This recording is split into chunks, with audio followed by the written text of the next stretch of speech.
Hello, আমার কথা কি শোনা যায় এখন?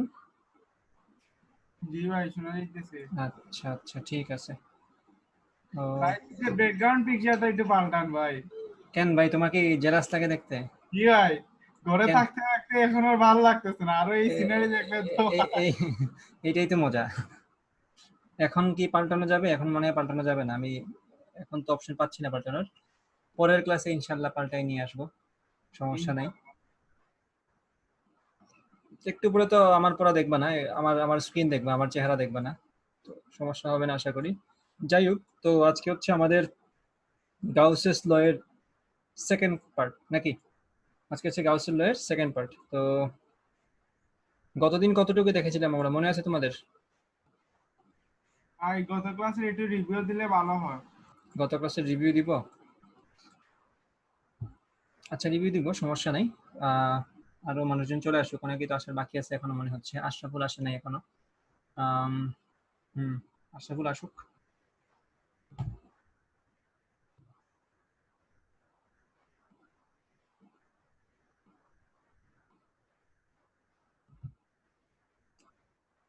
আচ্ছা, আমি একটু আচ্ছা, আমার স্ক্রিন কি শেয়ার হয়েছে? স্ক্রিন শেয়ার করে দিই।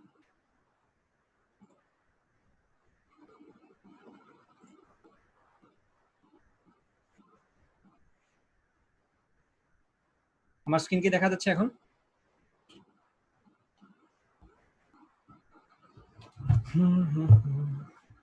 জি ভাই, দেখা যায়। গুড। আচ্ছা, ঠিক আছে। তো আমি কথা শুরু করি। আজকে হচ্ছে গাউসের ল এর। আচ্ছা, একটা কথা হচ্ছে, গাউসের ল কিন্তু যথেষ্ট টাফ একটা টপিক। এটা আগে থেকেই বুঝে নাও যে এটা কিন্তু বুঝতে তোমার মাথা খাটানো লাগবে, তোমার ভিজুয়ালাইজেশন অ্যাপ্লাই করা লাগবে, প্লাস তোমার সময় দেয়া লাগবে। এটা কিন্তু এতটা ইজি না যে নর্মাল যে কোনো ফিজিক্সের কনসেপ্টের মতো বুঝে যাবে। সো এটাতে তোমার ডেফিনেটলি সময় দেয়া লাগবে, শ্রম দেয়া লাগবে, মাথা খাটানো লাগবে। তো তুমি যদি ধরে নাও যে আমার ক্লাস করার পরেই তুমি বুঝে যাবে, সো এটা আসলে ঠিক না। আমার ক্লাস করার পরেও তোমার একটু হয়তো আমার ক্লাসটা আবার রিপিট দেখা লাগবে। বাট বই পড়ে তুমি এটা বুঝবা, এটার গ্যারান্টি আমার পক্ষে দেওয়া সম্ভব না, কারণ বইয়ে অত ভালোভাবে যে বুঝাইছে এটা আমি গ্যারান্টি দিয়ে বলতে পারবো না। ঠিক আছে, তো তুমি আমার ক্লাসটাই রিপিট করে আবার দেখবা। ঠিক আছে, তো এটা তোমরা করতে পারো। গাউসের ল আজকে হচ্ছে পার্ট 2। গত ক্লাসে কি পড়েছিলাম সেটা তো আমরা দেখবই। আহ হালকা পাতলা আইডিয়া দিবই। গত ক্লাসে আমরা যেটা দেখেছিলাম সেটা হচ্ছে আহ দাঁড়াও একটু বলে দিই কি কি দেখছিলাম।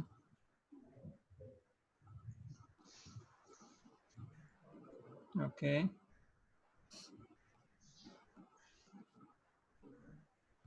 আচ্ছা।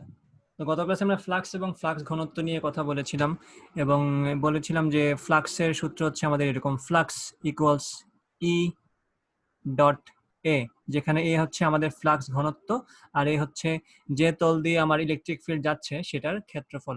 আর ডট দিয়ে আমরা বুঝাচ্ছি ডট গুণন, কারণ আমাদের মেইন সূত্র ছিল এটা যে phi equal to E A cos theta, যেখানে থিটা কার সাথে কার কোণ ছিল বলো তো, একটু একজন বলো। বাইজিৎ বলো, থিটা কার সাথে কার কোণ ছিল?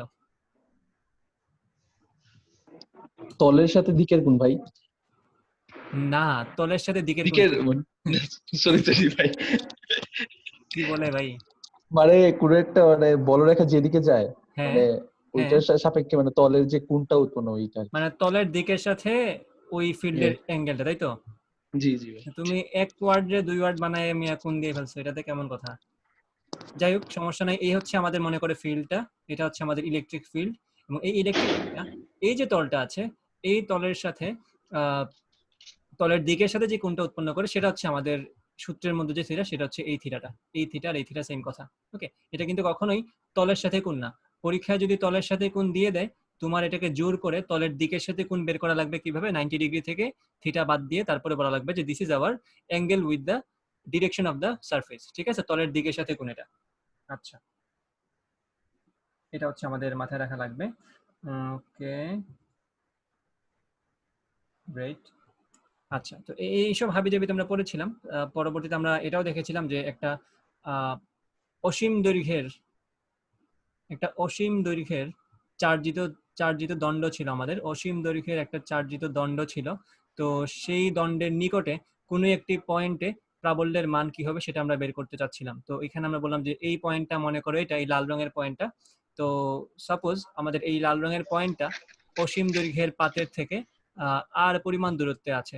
তো আমরা কি করলাম, আমরা হচ্ছে গাউসিয়ান ফর্মুলা যেহেতু ব্যবহার করবো, আমরা একটা গাউসিয়ান সারফেস নিব, যেটা হচ্ছে আমাদের এই ক্ষেত্রে সিলিন্ডার, বিকজ এখানে গোলক দিয়ে আসলে আমাদের সিমেট্রি মেনটেন করা সম্ভব না, এবং আর কোনো শেপ আমাদের মাথায় আসে না সিমেট্রি মেনটেন করতে পারে এরকম কোনো shape. So we choose cylindrical shape. ঠিক আছে, তো আর ব্যাসার্ধের একটা সিলিন্ডার আমরা নিলাম এবং ধরে নিলাম যে ওই সিলিন্ডারটা এল দৈর্ঘ্যের। ঠিক আছে, ধরে নিলাম যে ওই সিলিন্ডারটা হচ্ছে এল দৈর্ঘ্যের। ওকে, তো এরপরে বাকি কাজগুলো ইজি ছিল, যে আমরা তখন তারপরে আমাদের কাজ ছিল আমরা কয়টা তল আছে এখানে হিসাব করব। তো তল ছিল এখানে একটা, সামনের দিকের ঢাকনার মতো অংশ একটা তল, তারপরে নিচের দিকে বা পিছনের দিকের ঢাকনার মতো আরেকটা তল, এবং সিলিন্ড্রিক্যাল যে তল আছে সেটা। ওকে, সিলিন্ড্রিক্যাল যে তল আছে সেটা। ওকে, আমরা বুঝলাম এটা। তো আমরা হিসাব করে দেখেছিলাম যে যেহেতু আমাদের অসীম দৈর্ঘ্যের একটা সরু দণ্ড, তাহলে তার থেকে বলরেখাগুলো শুধুমাত্র এইভাবে থাকে, এইভাবে থাকে, এইভাবে, আর কোনো ওয়ে নাই তার বের হওয়ার, এইভাবেই থাকবে।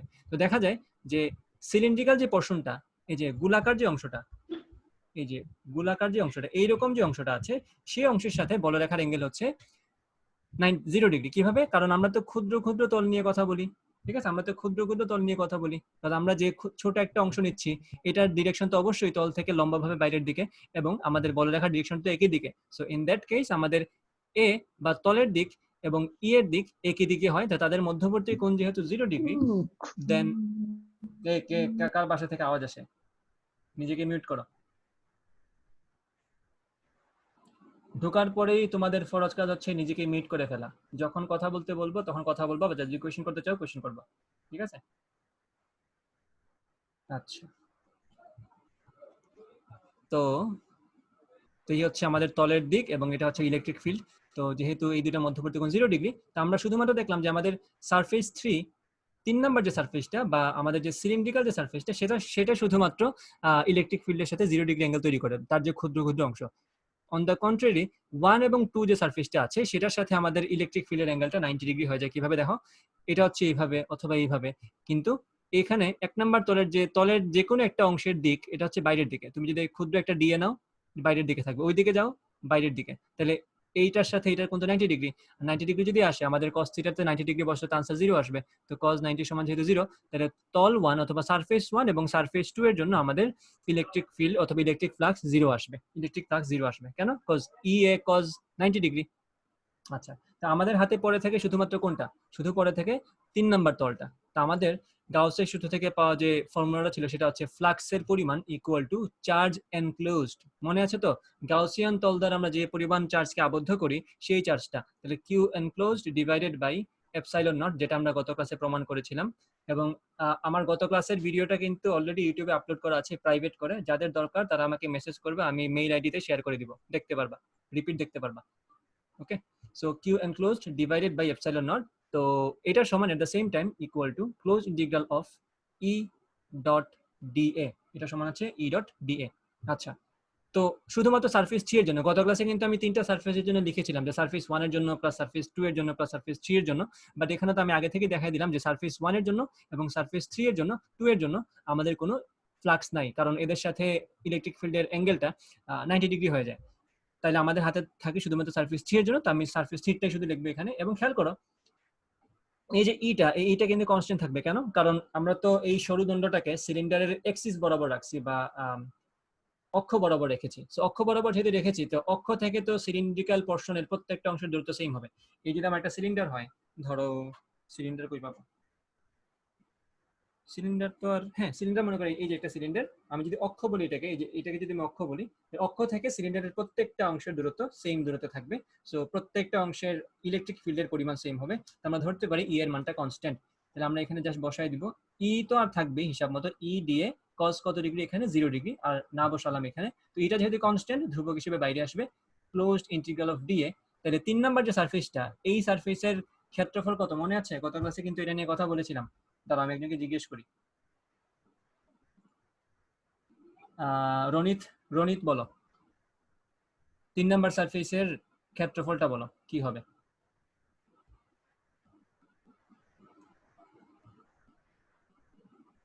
রনিত কি শুনতে পাচ্ছ?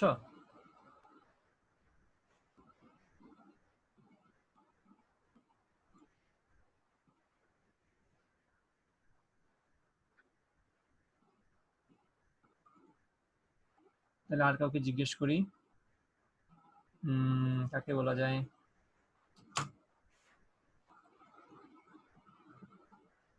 দাঁড়া, হ্যাঁ দেবার্য তুমি বলো, এই যে 3 নাম্বার সারফেসের ক্ষেত্রফলটা কি হবে, পৃষ্ঠের ক্ষেত্রফল? 2p RIH 2 পাই আর এইচ নাকি? আচ্ছা অলরেডি তো আনসার দিয়ে জি দিছে ভাই। এরা মুখ দিয়ে কথা বলে না কেন? আচ্ছা রনিত বলছে 2 পাই আর এইচ, বাইজিদ বলছে 2 পাই আর এল। হ্যাঁ ঠিক আছে, এইচ বলো আর বলো একই কথা, তাহলে ঠিক আছে পারছো। তাহলে রনিত তোমাকে যদি আমি ক্লাসে জিজ্ঞেস করতাম তুমি কি আমাকে খাতায় লিখে দিতা? সমস্যা নাই, যারা লজ্জা পাও মেসেজ দিতে পারো, কোনো সমস্যা নাই। এই যে আবার নিজেকে মিউট করে ফেলে না কেন মানুষজন? আচ্ছা এখন করছে, ঠিক আছে। তাহলে এখানে আমরা লিখতে পারি ই ইন্টু 2 পাই আর ইন্টু এইচ, বা আমরা তো এখানে দৈর্ঘ্যটা এল ধরেছি, তাহলে এখানে 2 পাই আর এল দিলাম।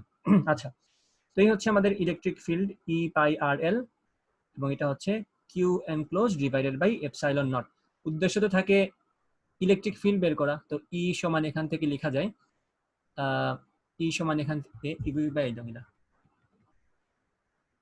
Q enclose divided by epsilon naught. তো এখান থেকে পাচ্ছি E equals Q enclose divided by 2 pi epsilon naught R into L. তাহলে খেয়াল করো, আমি চার্জ মানে কি, এই যে গাউসিয়ান সিলিন্ডারটা যত পরিমাণ চার্জ আবদ্ধ করেছে, মানে এই সিলিন্ডারের দ্বারা যতটুকু চার্জ আবদ্ধ আছে, এই সিলিন্ডারের দ্বারা যে পরিমাণ চার্জ আবদ্ধ আছে সেই পরিমাণ চার্জ হচ্ছে আমার কিউ এনক্লোজড।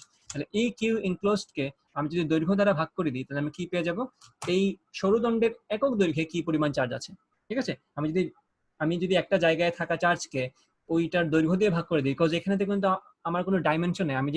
আমি যদি এখানে দেখতাম যে একটা ক্ষেত্র বরাবর চার্জ জমা আছে, তখন আমি ক্ষেত্রফল দিয়ে ভাগ করতাম, যে বলতাম যে একক ক্ষেত্রফলে এই পরিমাণ চার্জ আছে।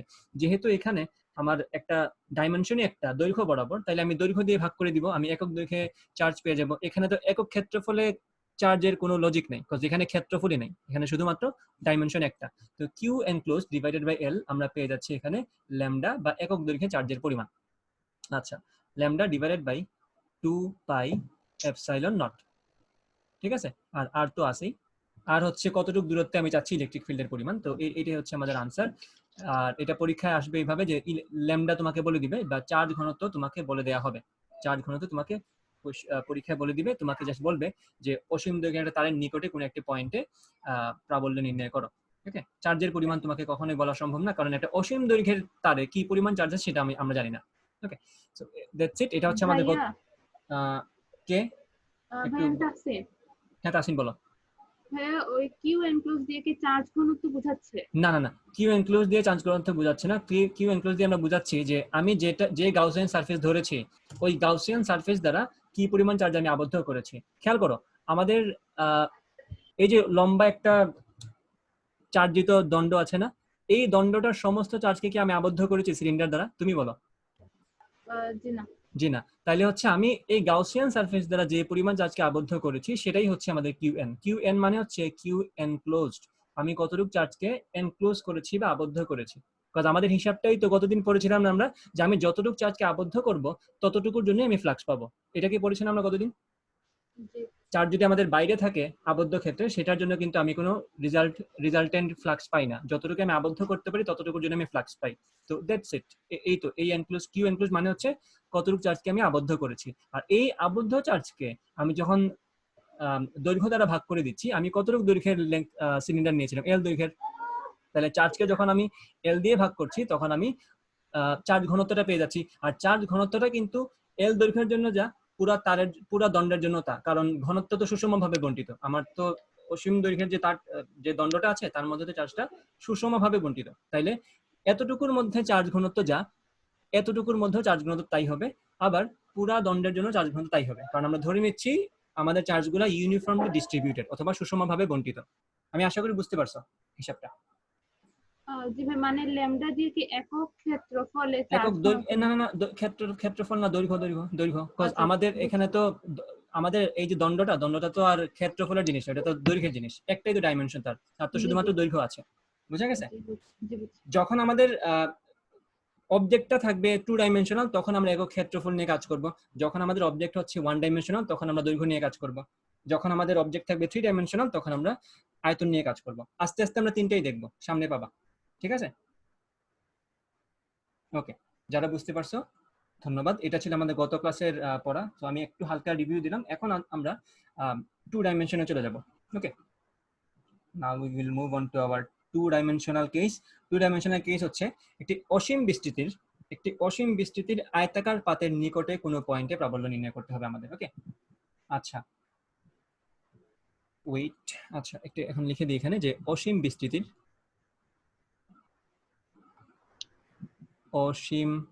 বিস্তৃতির আয়তাকার চার্জিত পাতের আমি বাজে করে লিখছি কারণ এগুলো আমার পিডিএফ অলরেডি লেখা আছে, এই জন্য পাতের নিকটে প্রাবল্য, ঠিক আছে? অসীম বিস্তৃতির আয়তাকার চার্জিত পাতের নিকটে প্রাবল্য। এখন কথা হচ্ছে অসীম বলতে কি আসলেই অসীম হওয়া লাগবে? বলতো কেউ একজন, অসীম বলতে কি আমাদের আসলেই অসীম হওয়া লাগবে? অসীমের তো কোনো ডেফিনিশন নাই, কারণ অসীম আমি কাকে বলবো? আমি যেটাই বলি তার চেয়ে বড় তো আছেই, তাহলে আমার কি আর বাস্তবেই অসীম বিস্তৃতির একটা আয়তাকার পাত লাগবে?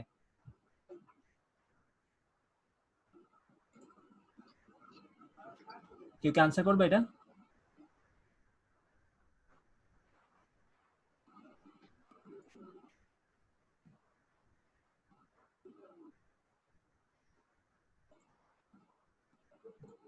কেউ মাথা না? আচ্ছা ঠিক আছে, আমি বুঝাই দিই, কেউ যখন মাথায় না। আচ্ছা ঠিক আছে, তাহলে খেয়াল করো, অসীম বিস্তৃতির আয়তাকার পাত, মনে করো এই যে এটা হচ্ছে আমাদের একটা আয়তাকার পাত। ওকে, তো এখানে আমাদের চার্জ আছে, সো মনে করো এই হচ্ছে আমাদের চার্জ। ওকে, এটা হচ্ছে আয়তাকার চার্জ, অসীম বিস্তৃতির আয়তাকার পাত, অনেক চার্জ আছে তার মধ্যে। আচ্ছা আচ্ছা, তো হচ্ছে এর নিকটে কোনো পয়েন্টে প্রাবল্য বের করতে হবে। এখন তোমরা এতটুকু এটলিস্ট বুঝতে পারছো, যেহেতু দিস ইজ ইনফিনিট, এটা যেহেতু আমাদের হিসাব মতো অসীম বিস্তৃতির, মানে তার দৈর্ঘ্যের দিক থেকেও সে অসীম, প্রস্থের দিক থেকেও সে অসীম, মানে তার দুই দিকেই অসীম পর্যন্ত বিস্তৃত। আগেরটা তো ছিল শুধুমাত্র, এই যে কোন পণ্ডিত এখন অ্যানোটেট করা শুরু করছে, অ্যানোটেট দেখছো? ভাই ক্লাসের রেকর্ড পাবা? আমার কারেন্ট হ্যাঁ সুধা, তুমি ক্লাসের রেকর্ড পাবা, কোনো সমস্যা নেই, রেকর্ড থাকবে, ইউটিউবে আপলোড করে দিব একটু পরেই, কিছু এডিট করে পেয়ে যাবা, সমস্যা নেই, দেখতে থাকো। আচ্ছা আমি এখন তার আগে এগুলা মুছে ফেলি।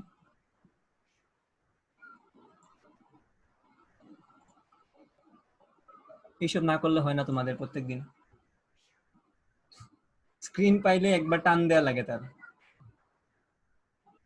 যাই হোক, আমি আমার কলম দিয়ে লেখা শুরু করি। এখন খেয়াল করো, তো সে যেহেতু অসীম পর্যন্ত বিস্তৃত, তার এদিকেও সব দিকে বিস্তৃত, মানে অসীম পর্যন্ত বিস্তৃত, আবার এদিকেও উপরে নিচে আবার সব দিকে বিস্তৃত, মানে সে দৈর্ঘ্যের দিক থেকে অসীম, প্রস্থের দিক থেকেও সে অসীম। তাইলে তাকে কিন্তু আমরা না গোলক দিয়ে আটকাতে পারবো, না সিলিন্ডার দিয়ে আটকাতে পারবো, কারণ সে তো সব দিক থেকে মানে অসীম পর্যন্ত আছে। তো তার পুরাটাকে আমি কিন্তু আবদ্ধ করার সাহস আমাদের নাই, বা তাকে পুরাটাকে আবদ্ধ করার মানে মতো সামর্থ্য আমাদের নাই। তাহলে আমরা কি করতে পারি? আমরা যেটা করতে পারি সেটা হচ্ছে তার একটা পোর্শন আবদ্ধ করতে পারি, একটা সামান্য একটা অংশ আবদ্ধ করে ফেলতে পারি তার। ওকে, হুইচ ইজ এ সিলিন্ডার। সিলিন্ডারটা কিভাবে হবে খেয়াল করো, এই যে একটা সিলিন্ডার আমি এদিকে ঢুকাবো, এখানে মাথায় রাখা লাগবে আমি যতগুলা তল হিসাব করি, যতগুলা 3D সারফেস আমরা হিসাব করি, এই সবগুলাই কিন্তু কল্পিত, সবগুলাই কিন্তু গাউসিয়ান সারফেস, ঠিক আছে? সবগুলাই হচ্ছে Gaussian surface, those are imaginary, সবগুলো হচ্ছে ইমাজিনারি, ঠিক আছে? তাহলে অনেকে এই প্রশ্নটা নিয়ে আসে অনেক সময় যে যদি আমরা ইমাজিনারি ইউজ করি, ইমাজিনারিটার মাধ্যমটা কি হবে? ইমাজিনারিটার মাধ্যমটা আসলে নাই, তুমি যে মাধ্যমে আছো, তোমার এই অসীম বিস্তৃতির পাতটা যে মাধ্যমে আছে সেই মাধ্যমটাই তুমি হিসাবে ধরা লাগবে। কারণ আমাদের তো এপসাইলন নট বা এপসাইলন নিয়ে কাজ করা লাগে, তো তখন ওই কোশ্চেনটা চলে আসে যে অনেকে জিজ্ঞেস করে যে এরকম, যে মাধ্যমটা আসলে আমি কোনটা ধরবো? মাধ্যম তো তুমি যে মাধ্যমে আসো, বা তোমার ওই অসীম বিস্তৃতির পাতটা যে মাধ্যমে আছে সেই মাধ্যমটাই থাকবে। অবভিয়াসলি, কারণ এটা তোমার কল্পিত। যাই হোক, আমরা অসীম বিস্তৃতির একটা সিলিন্ডার কল্পনা করবো। খেয়াল করবা কি করতেছি আমরা। তুমি যদি একবার এই লজিকটা বুঝে ফেলো তাহলে দেখবা সবগুলোকে একদম ইজি মনে হচ্ছে। তাহলে একটা অসীম বিস্তৃতির আয়তাকার পাতকে যেহেতু আমাদের আবদ্ধ করা সম্ভব না, আমরা কি করলাম, তার একটা অংশকে আমরা একটা সিলিন্ডার দ্বারা আবদ্ধ করে ফেললাম। তাইলে আমরা কতটুকু চার্জকে আবদ্ধ করেছি একটু দেখো তো। খেয়াল করো, আমরা কিন্তু এই যে কমলা রঙের যে বৃত্ত দেখা যাচ্ছে, ওই বৃত্তের ভিতরে যে চার্জগুলো আমরা শুধুমাত্র সেগুলোকে আবদ্ধ করেছি, ঠিক আছে। আর আরেকটা জিনিস আমরা ইচ্ছা করে করেছি, সেটা হচ্ছে আমাদের যে সিলিন্ডারটার দুই দিকের দৈর্ঘ্য আমরা সমান ধরেছি, মানে তার এদিকে যে পরিমাণ লেংথ আমরা ওই দিকেও সেম পরিমাণ লেংথ ধরেছি ইচ্ছা করে। Just symmetry is the purpose. Symmetry না থাকলে তো আমরা হিসাব নিকাশে ঝামেলা পেয়ে যাবো। আমাদের তো সিমেট্রি লাগবে যদি আমরা গাউসের সূত্র ঠিকমতো অ্যাপ্লাই করতে চাই। ওকে, তো এখন খেয়াল করো, এটা যেহেতু একটা পাতলা পাত, তাহলে তার থেকে বলরেখাগুলো কিভাবে বেরোবে, এই যে এইভাবে বেরোবে, এইভাবে বেরোবে। এই যে এইদিকে, এই দিক থেকে বের হচ্ছে, এইদিকে ফুটা করে বেরোচ্ছে, আবার ওই দিকেও তো বেরোচ্ছে, এই যে এইভাবে এইদিকেও বেরোচ্ছে। তোমরা এখন বলো এটাতে আমাদের সারফেস কয়টা? আগের সিলিন্ডারের সারফেস ছিল 3টা, এই সিলিন্ডারের সারফেস আমাদের কয়টা একটু বলো।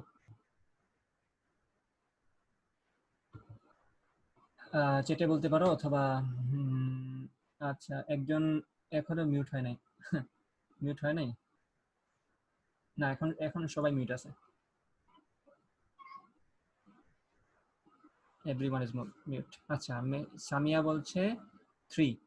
হ্যাঁ, আনসার 3 কারেক্ট। কজ এখানে সিলিন্ডার যেহেতু আমার তল তো 3টাই থাকবে, স্বাভাবিক। আমরা তো আর এক্সট্রা কোনো তল এখানে কোনো শেপ নেই, সিলিন্ডার তো ডেফিনেটলি এখানে 3টা থাকবে। একটু দাঁড়াও। ওকে, আচ্ছা খেয়াল করো, তাহলে এখানে আমাদের সারফেস গুলো 3টা। এই হচ্ছে একটা ঢাকনা। আমি একটু বড় করি screen, that will be better, তোমাদের বোঝাতে সুবিধা হবে। Wait for a while.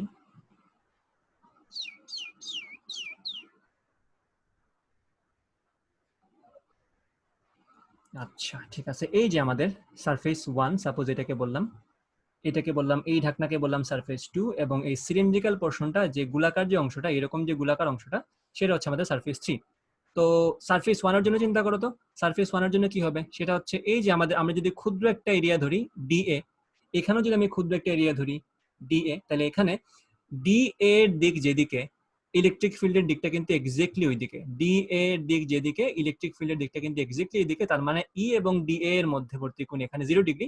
Same goes for surface 2 also, এখানেও ই এবং ডিএ এর মধ্যবর্তী কোণ 0 ডিগ্রি। ওকে, সো বাকি থাকলো আমাদের হাতে কি, সারফেস 3। এখন সারফেস 3 এর দিকে একটু ভালো করে তাকাও তো। সারফেস 3 এর ডিরেকশনটা কি এইরকম না? তল বরাবর যদি বাইরের দিকে বলি, তাহলে লম্বাভাবে বাইরের দিকে যাবে।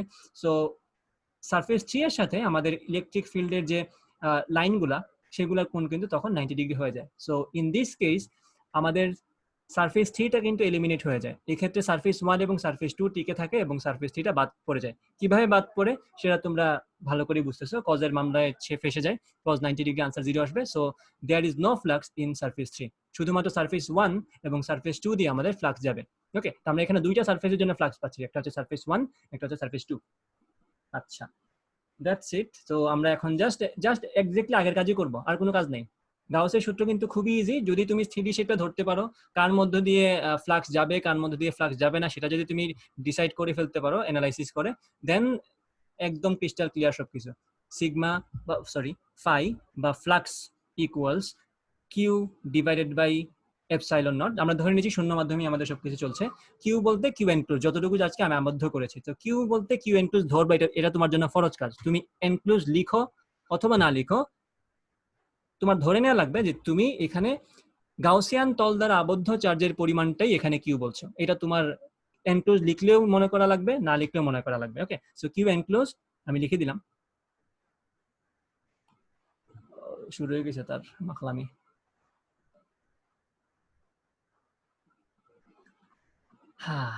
আচ্ছা ঠিক আছে, okay. Q enclosed divided by epsilon naught equals কি, closed integral of E dot dA for surface 1 plus closed integral of E dot dA for surface 2. Okay, so surface 3 তো আর লেখার দরকার নেই, সারফেস 3 এর ক্ষেত্রে তো আনসার 0 আসে, cos there is 90 degree, so cos 90 সমান 0 আসে। এই অ্যানালাইসিস তোমরা গত ক্লাস থেকেই পারো। তো ফাই ইকুয়ালস টু আবার লিখে ফেলি কিউ লিখে ফেললাম এখন direct Q divided by epsilon naught. আচ্ছা ইনক্লুসিভ লিখি প্রথম যেহেতু তোমাদের, তাহলে সারফেস 1 এর জন্য যে কাহিনী সারফেস 2 এর জন্য কি এক্স্যাক্টলি সেম কাহিনী না? কারণ surface 1 and surface 2 are same. দেখো একদম আইডেন্টিক্যাল দুইটা সারফেস। এই যে এটা যে কথা এটা কিন্তু সেম কথা, দুইটারই কিন্তু ব্যাসার্ধ কতটুকু? আমি যতটুকু ব্যাসার্ধের সিলিন্ডার নিয়েছি তাই না, আমি যদি আর ব্যাসার্ধের সিলিন্ডার নিই, খেয়াল করো আমি যদি আর ব্যাসার্ধের সিলিন্ডার মনে করো আমি সিলিন্ডারটা নিয়েছিলাম আর ব্যাসার্ধের, এই যে হচ্ছে আমাদের আর ব্যাসার্ধের সিলিন্ডার, ঠিক আছে? তো এটা যদি আর ব্যাসার্ধের সিলিন্ডার হয়, here also we get radius R. Okay, এখানে আমরা ব্যাসার্ধ আর পাচ্ছি। তাহলে আমাদের সিলিন্ডারগুলো ঢাকনার মতো যে অংশটা বা দুই পাশের যে পৃষ্ঠটা সেগুলার এরিয়া হবে পাই আর স্কোয়ার, মানে বৃত্তের ক্ষেত্রফলই তো আমরা নিব, এটা তো একটা ক্ষেত্র, ইট ইজ এ সার্কেল যেহেতু সার্কেলের ক্ষেত্র বলতে কি হয় পাই আর স্কোয়ার। আচ্ছা এটা বুঝলাম আমরা, মানে সব দিক থেকে এটা সেম। এবং ই ডিএ কস 0 ডিগ্রি আসবে দুই ক্ষেত্রেই। দেখো সবগুলো দিক থেকে কিন্তু আইডেন্টিক্যাল, ইও তাদের মধ্যে সেম। কারণ খেয়াল করো এই শীট থেকে এই দিকের দূরত্ব আমরা যা ধরেছি, এই শীট থেকে ওই দিকের দূরত্ব কিন্তু আমরা সেম ধরেছি, এবং দুইটাই কিন্তু আউটওয়ার্ড, সো সব দিকে কিন্তু তারা সেম। এখানে ই এর মান যা হবে এখানে ই এর মান তাই হবে, যেহেতু এক্স্যাক্টলি সেম ডিসটেন্স। তাহলে ই সেম, এরিয়া সেম, মধ্যবর্তী কোণ সেম, তো সবকিছু যদি সেম হয় এই দুইটা ইন্টিগ্রেশন আসলে একই ইন্টিগ্রেশনের দুইবার লিখছি আমরা, তো এটাকে ডিরেক্ট লিখে ফেলে 2 twice of closed integral of E dot dA। ওকে, তাইলে হচ্ছে 2, আর যেহেতু আমাদের ইটা কনস্ট্যান্ট, যেহেতু আমরা সেম ডিসটেন্সে যাচ্ছি, ইটা কনস্ট্যান্ট যেহেতু বাইরে চলে আসবে, আর তার আগে তো এটা লেখা উচিত যে ডট তো ভাঙানো উচিত, ই দিয়ে cos 0 ডিগ্রি, সো এটা লেখার দরকার নেই, 1 লিখে দিলাম। ওকে, 2 ই তো আমাদের কনস্ট্যান্ট বাইরে আসবে, ক্লোজড ইন্টিগ্রাল অফ ডিএ। এখন তোমরা জাস্ট আনসার করো ক্লোজড ইন্টিগ্রাল অফ ডিএ সমান কি আসবে, কমেন্ট করো অথবা আমাকে জানাও, মুখে বলো অথবা হাতে বলো।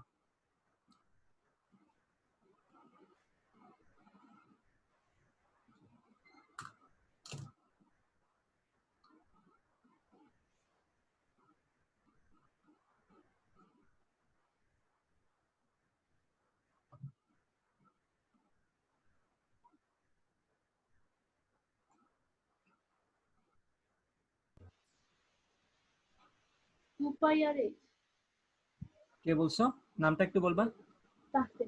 তাহসিন, হ্যাঁ বলো আবার। না 2 পাই আর কেন হবে, তুমি জাস্ট একটু এরিয়াটার দিকে একবার তাকাও, এই যে এটাই আমাদের এরিয়া না, এটা কি পাই আর স্কয়ার এইচ?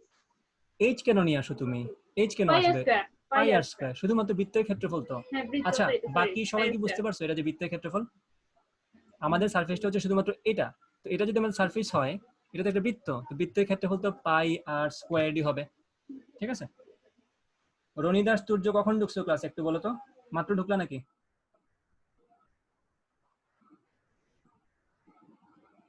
আচ্ছা তাহলে এখানে লিখে ফেলি 2 twice of e আর ক্লোজ ইন্টিগ্রাল অফ d এর সমান হবে পাই আর স্কয়ার, যেখানে আমি ধরে নিচ্ছি যে আমাদের সিলিন্ডারটা যেটা আমরা কল্পনা করে নিয়েছি ওইটার ব্যাসার্ধ হচ্ছে আর। খেয়াল করো যেটা আমি কল্পনা করে ধরে নিয়েছি সেটাকে আমার সামহাউ সরাই দেওয়া লাগবে, কারণ আমার কল্পনা তো আমি আনসারের মধ্যে রাখতে পারবো না। কারণ হচ্ছে তোমাকে কিন্তু একটা জেনারেল কেসে আনসার দিতে হবে, যে তোমাকে বলছে যে অসীম বিস্তৃতির একটা পাতের নিকটে কোনো একটি পয়েন্টে প্রাবল্য। এখন তুমি যদি মন মতো একটা ব্যাসার্ধ ধরে নাও এবং তোমার আনসারের মধ্যে ওই ব্যাসার্ধ ইনক্লুড থাকে, দ্যাট মিনস তুমি তোমার ইমাজিনেশনের উপর বেস করে আনসার চেঞ্জ হচ্ছে। কারণ তুমি যদি আর সমান 1 ধরো আনসার আসবে একটা, তুমি যদি আর সমান 2 ধরো আনসার আসবে আরেকটা। সো তুমি কখনোই তোমার আনসারের ডিপেন্ডেন্সি তোমার নিজের বানানো ভেরিয়েবলের উপর রাখতে পারো না। ওকে, তোমার সামহাউ ওটাকে সরিয়ে দেওয়া লাগবে। এইসব কথা কিন্তু তোমাদের বইয়ে নয়, এগুলো আমি তোমাদেরকে এক্সট্রা বলছি, এগুলো ভালো করে শুনে রাখো, কাজে লাগবে। নাহলে দেখো আমি যদি একটা বড় ব্যাসার্ধের একটা সিলিন্ডার নিতাম, অন দ্যাট কেস তোমাদের কিন্তু একটা বড় ব্যাসার্ধের বড় ক্ষেত্রফল পাইতা, তাহলে তখন কিন্তু আনসার ডিফারেন্ট আসতে পারতো। বাট আমাদের তো একটা জেনারেল আনসার বলা লাগবে যে no matter what the radius is our answer will be the same, ঠিক আছে? তো এই ক্ষেত্রে আমাদের পাই আর স্কয়ার বা আর এর যে প্রভাবটা সেটা আমাদের সামহাউ সরাই দেওয়া লাগবে সূত্র থেকে। তো আমরা এই কাজটা করবো এখন।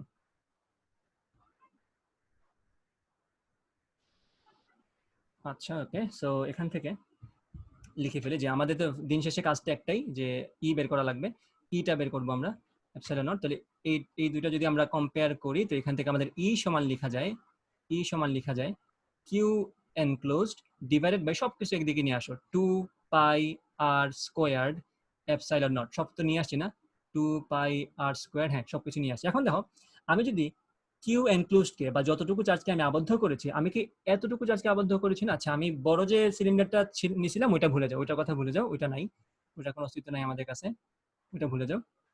ছোট ছোট সিলিন্ডারের কথা চিন্তা করো।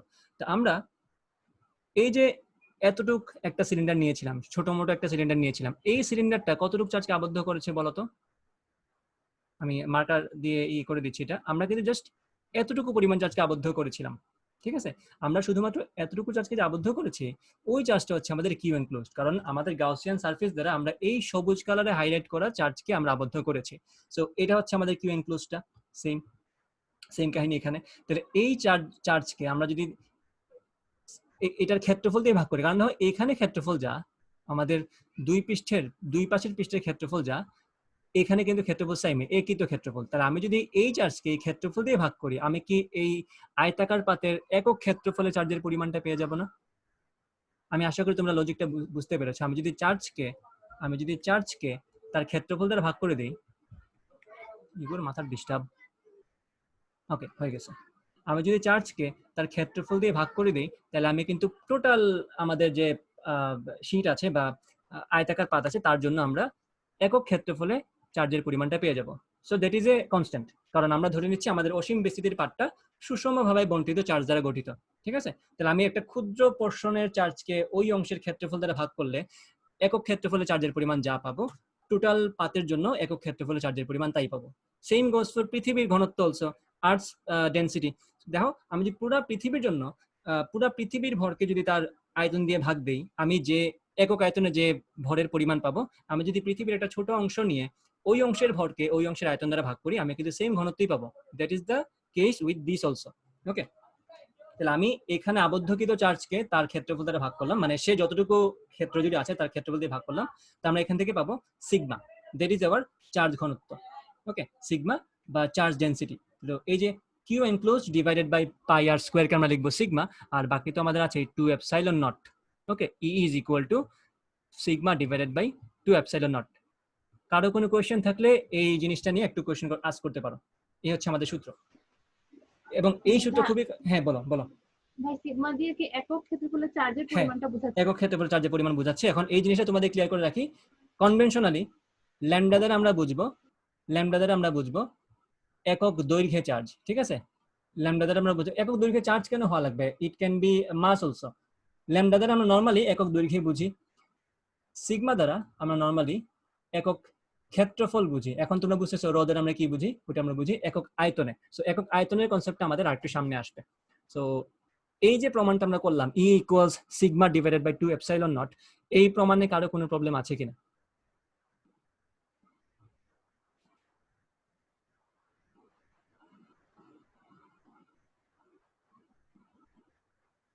কারো কোনো প্রবলেম মনে হয় নাই নাকি?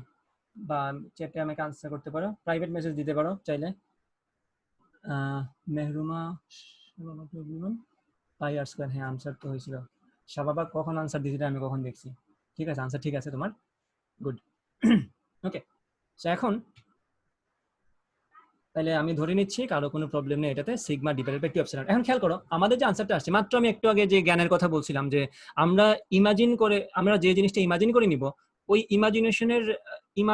ইমাজিনেশনের উপর যাতে কোনো কিছু ডিপেন্ড না করে। আমি যদি একটা বড় ব্যাসার্ধের সিলিন্ডার নেই, অথবা আমি যদি একটা ছোট ব্যাসার্ধের সিলিন্ডার নেই, মেক শিওর যে ওইটার কোনো এফেক্ট না থাকে আমাদের সূত্রের মধ্যে। দেখো আমাদের এই সূত্রের মধ্যে কিন্তু কোনো এফেক্ট নাই, আমি কত ব্যাসার্ধের সিলিন্ডার নিয়েছিলাম সেটা কিন্তু আদৌ ম্যাটার করছে না। দেখো সিগমা যেটা আমার আয়তাকার পাতের জন্য কনস্ট্যান্ট, ওই পাতের জন্য কনস্ট্যান্ট, এপসাইলন নট সেটা হচ্ছে আমাদের যে মাধ্যমে আমি আছি তার ভেদনযোগ্যতা, 2 তো আর 2ই আছে, তাহলে আর এর কিন্তু কোনো অস্তিত্ব নেই। দ্যাট মিনস অসীম বিস্তৃতির একটা আয়তাকার পাতের জন্য তার নিকটে কোনো একটা পয়েন্টের প্রাবল্য দূরত্বের উপর ডিপেন্ড করে না, ঠিক আছে? এটা কিন্তু একটা ভালো ধরনের রিডিং, এটা এমসিকিউতে আসতে পারে যে অসীম বিস্তৃতির একটি আয়তাকার পাতের নিকটে কোনো পয়েন্টে প্রাবল্য ওই পয়েন্টের দূরত্বের উপর ডিপেন্ড করে না। দেখো তোমার আনসার তোমার সূত্রের মধ্যে কিন্তু লেখা, এখানে কোনো দূরত্ব রিলেটেড কোনো জিনিসই নাই। সো এখানে ব্যাসার্ধ কোনো ম্যাটার করতেছে না, বা আর কোনো ব্যাপার নাই, এখানে দূরত্ব রিলেটেড কোনো রাশি নেই, এখানে কিভাবে ম্যাটার করবে। আচ্ছা, তো আশা করি এতটুকু বুঝতে পেরেছো সবাই। তো আমরা এখন আস্তে আস্তে এর পরেরটাতে যাব, সিগমা। কিছু কথা এখন বাকি আছে, এখন ক্লিয়ার করব। আচ্ছা ওকে, সো অসীম বিস্তৃতির আয়তাকার পাত নিয়ে আরো কিছু কথা আমরা তো বের করে ফেললাম, যে অসীম বিস্তৃতির আয়তাকার পাতের নিকটে, অসীম বিস্তৃতির চার্জিত আয়তাকার পাতের নিকটে কোনো পয়েন্টে প্রাবল্য, এবং সেটা আসলেই অসীম কিনা সেটা হচ্ছে চিন্তার বিষয়। এটা আসলে বাস্তবে অসীম না। অসীম জিনিসটা কিন্তু টোটালি হচ্ছে আমাদের একটা অ্যাপিয়ারেন্ট জিনিস, এটা হচ্ছে রিলেটিভ। তুমি যদি ধরো একটা বিশাল মরুভূমি আছে, ওকে, জাস্ট চিন্তা করো, মনে করো তোমার আঙ্গুলে একটা আংটি পড়ছো তুমি, এই যে আংটিটা, আংটির কালারটা দেই সুন্দর করে রাখো ব্রো, জলদি আইও, ব্যাংকটা আমার মিজাজ গরম করে।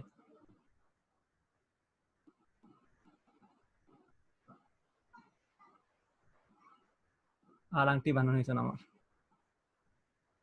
আইসে। এই যে এটা মনে করো একটা আংটি। So, এই আংটিটা অবশ্যই একটা শেপ আছে, সো এটা কিন্তু তোমার কাছে কোনো বিন্দুর মতো কোনো জিনিস না, ঠিক আছে? এটা এটা তোমার কাছে কখনোই কোনো বিন্দুর মতো জিনিস না, কজ এটার একটা ভালো সাইজ আছে তোমার চোখের সামনে। বাট এই এই সেম আংটিটাকে তুমি যদি মনে করো প্লেন থেকে দেখছো, সো প্লেন কিন্তু অ্যাপারেন্টলি অনেক উঁচা থেকে তুমি চালাচ্ছ, ঠিক আছে?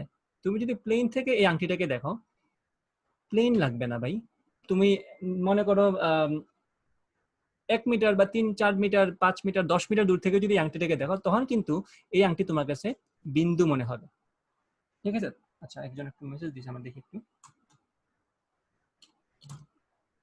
আচ্ছা, তার কারেন্ট চলে গেছে, সমস্যা নেই, ক্লাসটা রেকর্ড থাকবে। সো ধরো তোমার আইসাইট এতটাই ভালো যে তুমি দেখতে পারো, ঠিক আছে? বাট তুমি যদি এখান থেকে তাকে দেখো, এই আংটিটাকে যদি তুমি অনেক দূর থেকে দেখো, ঠিক আছে, এই জিনিসটাই সেম জিনিসটাই যেটা একটু আগে তোমার কাছে একটু মোটামুটি বড় সাইজের ছিল, বা তোমার কাছে এটাকে বিন্দু বলতে তোমার বিবেকে বাধ্য, যেটাকে বিন্দু আমি কেমনে বলি, সেম তুমি এই জিনিসটাকে এখন বিন্দু দেখবা। তো তুমি তোমার নিজের চোখে তো বিশ্বাস করতে পারো না, যেটা একটু আগে তোমার কাছে একটা বড় সাইজের জিনিস ছিল, সেটা তোমার কাছে বিন্দু। আংটি হয়তো একটু বেশি ছোট হয়ে গেছে। আমি যেটা ফুটবল বলি বা একটা বাস্কেটবল বলি, মনে করি হচ্ছে একটা বাস্কেটবল, ঠিক আছে? এটা হচ্ছে আমাদের একটা বাস্কেটবল।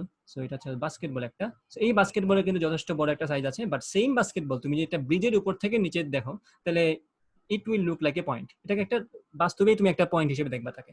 সো ইসের কনসেপ্ট, অসীমের কনসেপ্ট কিন্তু এক্স্যাক্টলি এরকম, যে এখন তুমি বলো যে এই বিন্দুর সাপেক্ষে, আমি যদি বিন্দু বলি, বিন্দু বলতে আসলে কি বোঝায় বলো তো? বিন্দু বলতে আসলে কি বোঝায় মানে জিওমেট্রিক্যালি? তাহলে জিজ্ঞেস করবো, দাঁড়াও। অর্শান, তুমি বলো।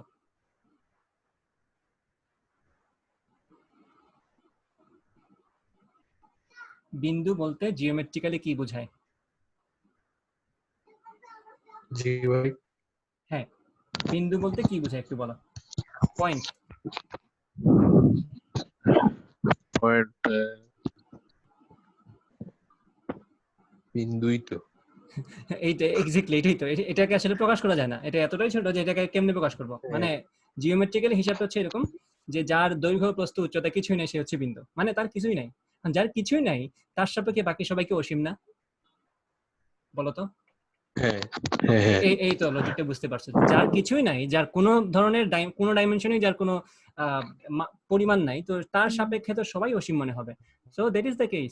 এই পয়েন্টের জন্য এই পেনটা অসীম মনে হবে, বা এখানে থাকা কেউ যদি এটাকে দেখে এটাকে অসীম মনে হবে। মানে আমার কাছে যদি কোনো জিনিস বিন্দু মনে হয়, তো ওই বিন্দুর কাছে কিন্তু আমি অসীম। Okay, so that is the case here. এই অসীম পাথটা কিন্তু আসলে অসীম না, আমি যে পরিমাণ দূরত্ব নিয়ে চিন্তা করবো, কারণ আমরা হচ্ছে এমন না যে এই অসীম বিস্তৃতির পাতের জন্য আমরা এইখানে কোন একটা পয়েন্টে প্রাবল্য নিতে চাই। That is not the case. এখানে আমি কোনো প্রাবল্য পাবো না, ঠিক আছে? বা ওই সূত্র এখানে খাটবেও না।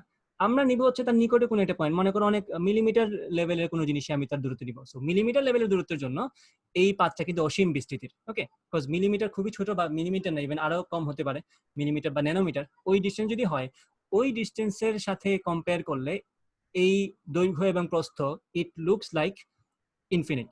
ওকে, so that is the case. আমরা ইনফিনিট আসলে বাস্তবে নাই, ইনফিনিটটা আমরা রিলেটিভলি তৈরি করে ফেলি, ঠিক আছে? এই হচ্ছে কাহিনী। বা আরে ভালোভাবে চিন্তা করতে পারো, তুমি যদি একটা পিঁপড়াকে একটা সাদা রঙের বিছনার চাদরের মধ্যে বসায় দাও, ওই পিঁপড়ার কাছে কিন্তু বিছনার চাদর অসীম মনে হবে, বিকজ সে ওই বিছনার চাদর ছাড়া সত্যি কথা কিছু দেখবে না। So that is the case with infinite. আসলে কিন্তু ইনফিনিট না, কারণ এই তোমরা হয়তো খেয়াল করবা যে আমরা যে একটু পরে বা সামনে বা স্থির তরিতে আমরা যে পড়বো যে ক্যাপাসিটর অথবা সমান্তরাল পাত ধারক, সেখানে কিন্তু আমরা পাত ধারকের জন্য যে সমান্তরাল পাত ব্যবহার করি, সেটা কিন্তু এখান থেকেই আসে। এইরকম দুইটা পাত ব্যবহার করে ফেললে কিন্তু আমাদের সেমিকন্ডাক্টর হয়ে যায়, সরি ক্যাপাসিটর হয়ে যায়। সো আমাদের বাসার ক্যাপাসিটর কিন্তু এত বড় না যে এটা অসীম বিস্তৃতির, এটা কিন্তু দেখাই যায় না, ঠিক আছে? ফ্যানের মধ্যে যেগুলো লাগানো থাকে সেটাও কিন্তু ক্যাপাসিটর, ওইটা কিন্তু অসীম বিস্তৃতির না।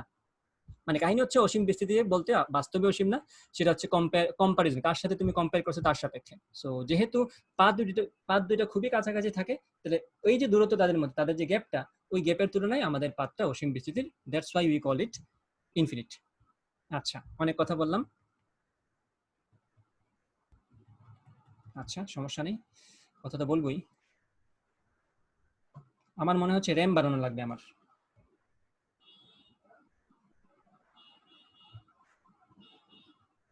আচ্ছা ঠিক আছে, এখন এখন খেয়াল করো, তা আমি যদি বলি এখানে পয়েন্ট ই, এখানে একটা পয়েন্ট পি, এই পি পয়েন্টে যে ইলেকট্রিক ফিল্ড সেটার মান কি হবে?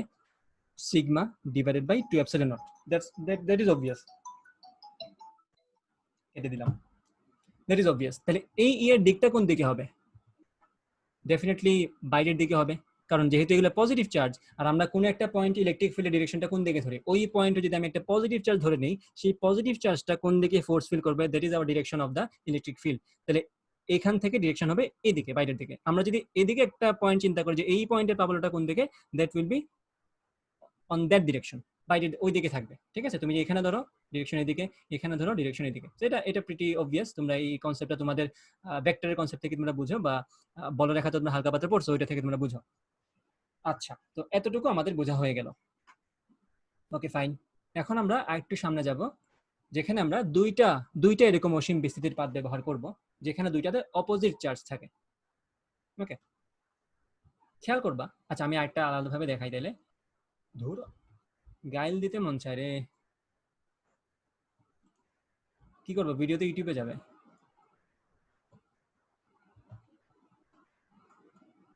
আচ্ছা আচ্ছা আচ্ছা আচ্ছা,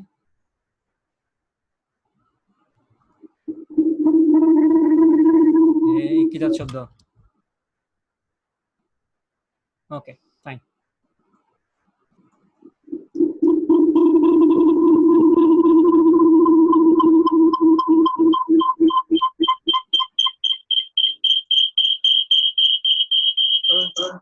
কার থেকে শব্দ আসে এটা? ইমনের কাছ থেকে আসতেছে ভাই। ইমন মিউট করো ভাই। মিউট করছি। আচ্ছা, ইমন ডিফল্ট কি বাসায় সবাই কি যেতেছে মিউট রাখা যায় না? জি ভাই, রাখা যায়, মানে যে যার সেটিংস এ গিয়ে যখন এন্ট্রি ঢোকার সময় না, ওটা তো ওরা mute রাখবে, করে আমি ফেলা কি যায়। করার উপায় নেই? হ্যাঁ আছে ভাই। আছে, আমি তো হ্যাঁ, প্রত্যেকবার আপনি মিউট, আমি তো সবসময় পার্টিসিপেট মিউট অফ দিয়ে দিই, মানে মিউট অল দিয়ে দিই, তারপরে দেখি আবার আনমিউট হয়ে কথা বলা শুরু করি। আনমিউট করা যায় ভাই, আনমিউট করা যায়। আনমিউট করা যায়, সেটাই। যাই হোক, সমস্যা। আচ্ছা, আমার ইগুন এগুলো তো ইনফিনিটে চলে গেল, কই গেল আমার? এই যে, হ্যাঁ, এটা কিন্তু ইনফিনিট, আমি পাচ্ছি না খুঁজে। আমার এটা ছোট করা লাগবে, আমার স্ক্রিনটা একটু। এই যে, এটা পাইছি, দেখছো? এই ইনফিনিটের কনসেপ্ট তোমরা কিন্তু এখানেই পাচ্ছ। একটু আগে যেগুলো অনেক বড় ছিল তোমাদের কাছে, এখন তোমাদের কাছে এগুলার কোনো অস্তিত্ব নাই বললেই চলে। দেখো, তোমরা যদি এখন বলি আমার ওই গোলকটাকে এখন দেখা যায়, বলো তো? এই তোমরা কমেন্ট করো, আমি একটু আগে যে বাস্কেটবলটা আঁকছিলাম, ওই বাস্কেটবলটাকে তোমরা দেখতে পারো? না তো, দেখতে তো পারো না। দেখা গেলে তো ভাই হইতোই, হ্যাঁ, কিছুই দেখা গেলে তো যায় এটা না। পয়েন্ট বলতাম না। That is hour concept. আমরা যদি কোনো জিনিসকে ছোট করে ফেলি, ওই জিনিস আমাদের জন্য বিন্দু হয়ে যায়। হ্যাঁ ভাই, তুমি আল্লাহর রাস্তায় বড়ই যাও। আমরা কি গত ক্লাসে চলে গেলাম? হ্যাঁ, গত ক্লাসের শেষ দিক ছিল। একবার ছোট করে ফেলি।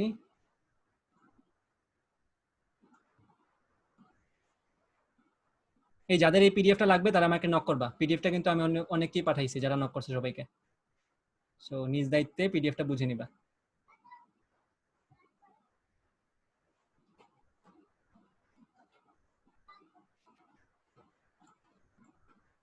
বাট আমার আজকের লেখা গেল কই? আপনার আজকের লেখা অসীম হয়ে গেছে। আচ্ছা, মনে হয় এটা আমি সাইড বাই সাইড লেখা শুরু করছি মনে আজকে। পাইছি পাইছি পাইছি পাইছি তোরে। এই যে ব্রো চলে আসছে, এই যে আমাদের বাস্কেটবল ব্রো পেয়ে গেছি। আচ্ছা, অনেক সময় নষ্ট করছি আমি নিজে পাকনামি করে। যাই হোক, তো এখন আমরা একটা আয়তাকার পাত নেই অসীম বিস্তৃতির, যেখানে আমরা নেগেটিভ চার্জ দিব। এটা একদম সিম্পল কথা। আমি যদি এখানে নেগেটিভ চার্জ দিই, এখন বলো কোন একটি পয়েন্টের প্রবাবিলিটি ডিরেকশনটা কোন দিকে হবে। তো এখন যদি বলি এই যে পি পয়েন্ট, এই পি পয়েন্টের প্রবাবিলিটি ডিরেকশন হবে ভিতরের দিকে, কারণ এখানেও কিন্তু স্টিল আমরা টেস্ট চার্জ বা পরক চার্জ হিসেবে 1 কুলম্ব পজিটিভ চার্জ ব্যবহার করব। তো it will feel the force towards the sheet অথবা টুয়ার্ডস দ্য প্লেট, তাহলে এটা ডিরেকশন হবে ভিতরের দিকে। আমি যদি এখানে বলি এই পয়েন্টের প্রবাবিলিটি ডিরেকশনটা কোন দিকে, এটা হবে ভিতরের দিকে। সো এই দুটো কনসেপ্ট যদি তোমরা বুঝে থাকো, then we can go for capacitor. ঠিক আছে, আমরা ক্যাপাসিটরের একটা সূত্র প্রমাণ করে ফেলবো এখন। ক্যাপাসিটর যদি আজকে পড়বো না, জাস্ট গাউসের সূত্রের অ্যাপ্লিকেশন দেখিয়ে ক্যাপাসিটরের একটা সূত্র আমরা প্রমাণ করবো আজকে। ওকে, আচ্ছা, তো দেখো আমি যদি এখন দুইটা পাথ নেই এইভাবে, একটাতে পজিটিভ চার্জ, অন্যটাতে নেগেটিভ চার্জ। ঠিক আছে, এই হচ্ছে পজিটিভ পজিটিভ পজিটিভ ব্রো। আচ্ছা, and here is our negative. এখানে একটা সমান্তরালে রাখা লাগবে আবার এটাকে।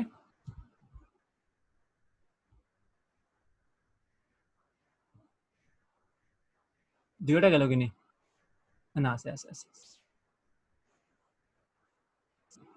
আচ্ছা, এই হচ্ছে আমাদের নেগেটিভ। ওকে, এটা হচ্ছে আমাদের negative negative negative negative negative negative. এখনো কিন্তু আমরা গাউসের সুজাটাতে আছি, একটু পরে কিন্তু একটু কঠিনে যাব। তো তোমরা বেশি হয়েও না, অস্থির হয়ে না, মাথা ঠান্ডা রাখো। আচ্ছা, আমি বললাম যে সমান্তরাল পাথ দুইটা আছে এখানে, একটাতে পজিটিভ চার্জ, এবং যেহেতু এখানে আমরা আবেশের সূত্র চিন্তা করছি, তাহলে এইটাতে যদি পজিটিভ চার্জ থাকে তাহলে এই পাতে সবগুলো নেগেটিভ হবে। With the law of induction বা আবেশের সূত্র ব্যবহার করে আমরা বলতে পারি এখানে নেগেটিভ থাকবে। আচ্ছা, এরকম যদি সিনারি হয়, কোয়েশ্চেন হচ্ছে এই দুইটা পাতের ভিতরে কোন একটি পয়েন্টে প্রাবল্য কত হবে। What is the electric field inside the parallel plate. Okay, এই যে প্যারালাল প্লেট যে আমাদের সিস্টেম, এই সিস্টেমের মধ্যে ভিতরে কোন একটি পয়েন্ট হচ্ছে পি, এই পি পয়েন্টে আমাদের প্রাবল্যের ভ্যালুটা কত হবে।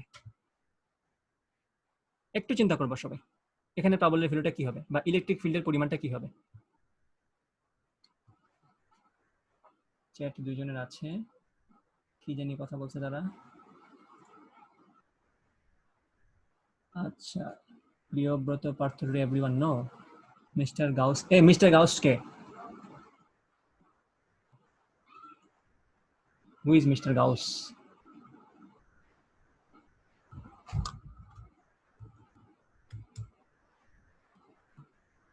বলো, একটু কমেন্ট করো তো সবাই। এটা তো তোমাদের ইন্টারের সিলেবাস থেকে পারার কথা, যারা হচ্ছে দুই একজন তো আছে এখানে যারা এইচএসসি দিচ্ছ এবার, তাদের থেকে কেউ একজন কমেন্ট করো যে এই পি পয়েন্টে বা ভিতরে কোন একটি পয়েন্টে প্রাবল্য কত হবে। দুইটা পাতের মাঝখানে কোন একটা জায়গা, মাঝখান বলতে একদম মিডল পয়েন্টে হওয়া লাগবে এটা জরুরি না, যে কোনো পয়েন্ট, অভ্যন্তরের যে কোনো একটা পয়েন্ট, এটা হতে পারে, এটা হতে পারে, এটা হতে পারে, যে কোনো পয়েন্টে প্রাবল্যের ভ্যালুটা কি হবে।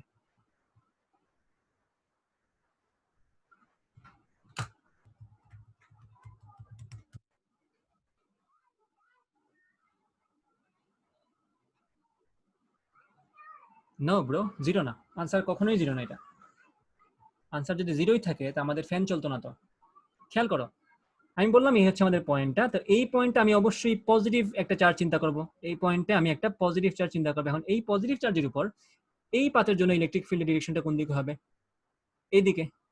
আর এই পজিটিভ কজ এটা তো আমার রিপালশন ফোর্স থাকবে, বিকর্ষণ করবে তাকে এইভাবে। আর খেয়াল করো, এই যে নেগেটিভ চার্জের যে শিটটা, এই শিটটা এই পজিটিভ চার্জকে কি করবে, আকর্ষণ, তো তার ইলেকট্রিক ফিল্ড থাকবে এদিকে। তো দুইটা ইলেকট্রিক ফিল্ডে কিন্তু একই দিকে আসলে আমাকে ইলেকট্রিক ফিল্ড দিচ্ছে। তো দুইটারই ভ্যালু কিন্তু একটাই, যে sigma divided by 2 epsilon naught. এটার ভ্যালু কিন্তু sigma divided by 2 epsilon naught, যেটা আমরা আগের সূত্রে প্রমাণ করেছি, অসীম দৈর্ঘ্যের অসীম বিস্তৃতির একটা পাতের নিকটে কোনো পয়েন্টে প্রাবল্য। সো এই পজিটিভ চার্জের পাতের জন্য পি পয়েন্টের প্রাবল্য হচ্ছে sigma divided by 2 epsilon naught, that is outward. এবং নেগেটিভ চার্জের অসীম বিস্তৃতির পাতের জন্য পি পয়েন্টের প্রাবল্য হচ্ছে sigma divided by 2 epsilon naught, that is inward. ঠিক আছে, একটা হচ্ছে বাইরের দিকে, একটা হচ্ছে ভিতরের দিকে। সো বাইরের দিকে যদি একটা হয় একটা পাত থেকে, এবং আরেকটা যদি অন্য পাতা যদি ভিতরের দিকে হয়, তো ঘুরে ফিরে তো তারা একই কাজ করতেছে, দুইটার ডিরেকশন একই দিকে। সো ভেক্টরের কনসেপ্ট থেকে তুমি আসো, এখানে লব্ধি প্রাবল্য কি হবে, it will be E net will equal to sigma divided by 2 epsilon naught plus, okay wait, আচ্ছা, sigma divided by 2 epsilon naught plus sigma divided by 2 epsilon naught, that will be 2 into sigma divided by 2 epsilon naught। তো 2 কাটো, এটা হচ্ছে আমাদের sigma divided by epsilon naught। Okay, so এটা হচ্ছে আমাদের সমান্তরাল পাত, দুইটা পাত যদি থাকে, একটাতে পজিটিভ চার্জ একটা যদি নেগেটিভ চার্জ হয়, ভিতরের কোনো পয়েন্টের প্রাবল্যের মান, তুমি এই পয়েন্টের প্রাবল্যের মান সেম পাবা, এই পয়েন্টের প্রাবল্যের মান সেম পাবে, এই পয়েন্টের সেম পাবা। দরকার হচ্ছে শুধুমাত্র ভিতরে থাকা লাগবে, আর কিছু না। এটা হচ্ছে আমাদের সূত্র। ভাই আবার বুঝাবেন? আবার বোঝাবো, হ্যাঁ বোঝাবো, সমস্যা নেই।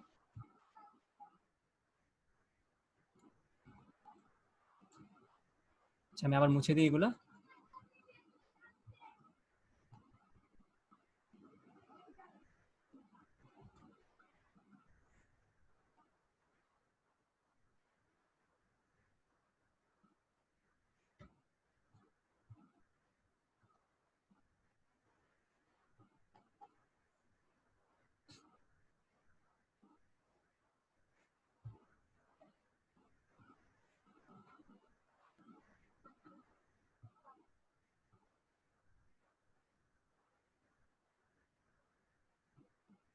আচ্ছা, একটু দাঁড়াও, আমি একটা জিনিস দেখতে চাই।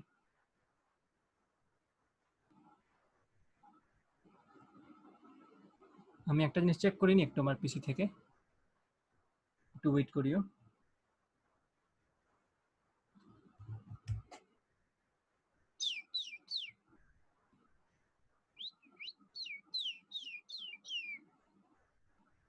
না, সবকিছুতে পারফেক্ট ছিল, আমার এটাতে সমস্যা করে কেন বুঝলাম না। যাই হোক, আচ্ছা আমি বুঝাচ্ছি আবার ব্যাপারটা, তোমরা যারা ক্লিয়ার হও নাই ক্লিয়ার হয়ে যাও এখন। এই যে হচ্ছে আমাদের দুইটা পাত ছিল, বলছিলাম যে এই দুইটা পাতের জন্য, এই দুইটা পাতের ভিতরের কোনো পয়েন্টে, দুইটা পাত তো এরকম আছে, তো এই দুইটা পাতের ভিতরের কোনো জায়গা কোনো একটি পয়েন্টে প্রাবল্যের মানটা কি হবে? তাহলে পজিটিভ চার্জের জন্য আমাদের ইলেকট্রিক ফিল্ড ডিরেকশনটা ছিল এইভাবে। কারণ দেখো, ইলেকট্রিক ফিল্ডের ডিরেকশনটা কি আমরা আসলে একটু চিন্তা করি। ধরো এটা হচ্ছে একটা পজিটিভ চার্জ, এই চার্জের জন্য প্রাবল্যের ডিরেকশনটা কোন দিকে থাকবে বলতো? এই যে পজিটিভ চার্জটা, বিন্দু চার্জ, বিন্দু পয়েন্ট চার্জ, এই চার্জের জন্য, এই পজিটিভ চার্জের জন্য ইলেকট্রিক ফিল্ডের ডিরেকশনটা কোন দিকে থাকবে? সো ইলেকট্রিক ফিল্ড ডিরেকশনটা আসলে বোঝায় যে এই চার্জটা অন্য একটা পজিটিভ চার্জকে কোন দিকে বিকর্ষণ করবে, কজ পজিটিভ তো পজিটিভকে বিকর্ষণ করবেই। তো এই পজিটিভ চার্জটা অন্য একটি ক্ষুদ্র পজিটিভ চার্জকে বিকর্ষণ করবে কোন দিকে? এই যে এইদিকে। তাহলে এটার কিন্তু ইলেকট্রিক ফিল্ড সব দিকেই আছে, ছড়ানো চারদিকে, এই যে এইভাবে, তারপরে এইভাবে।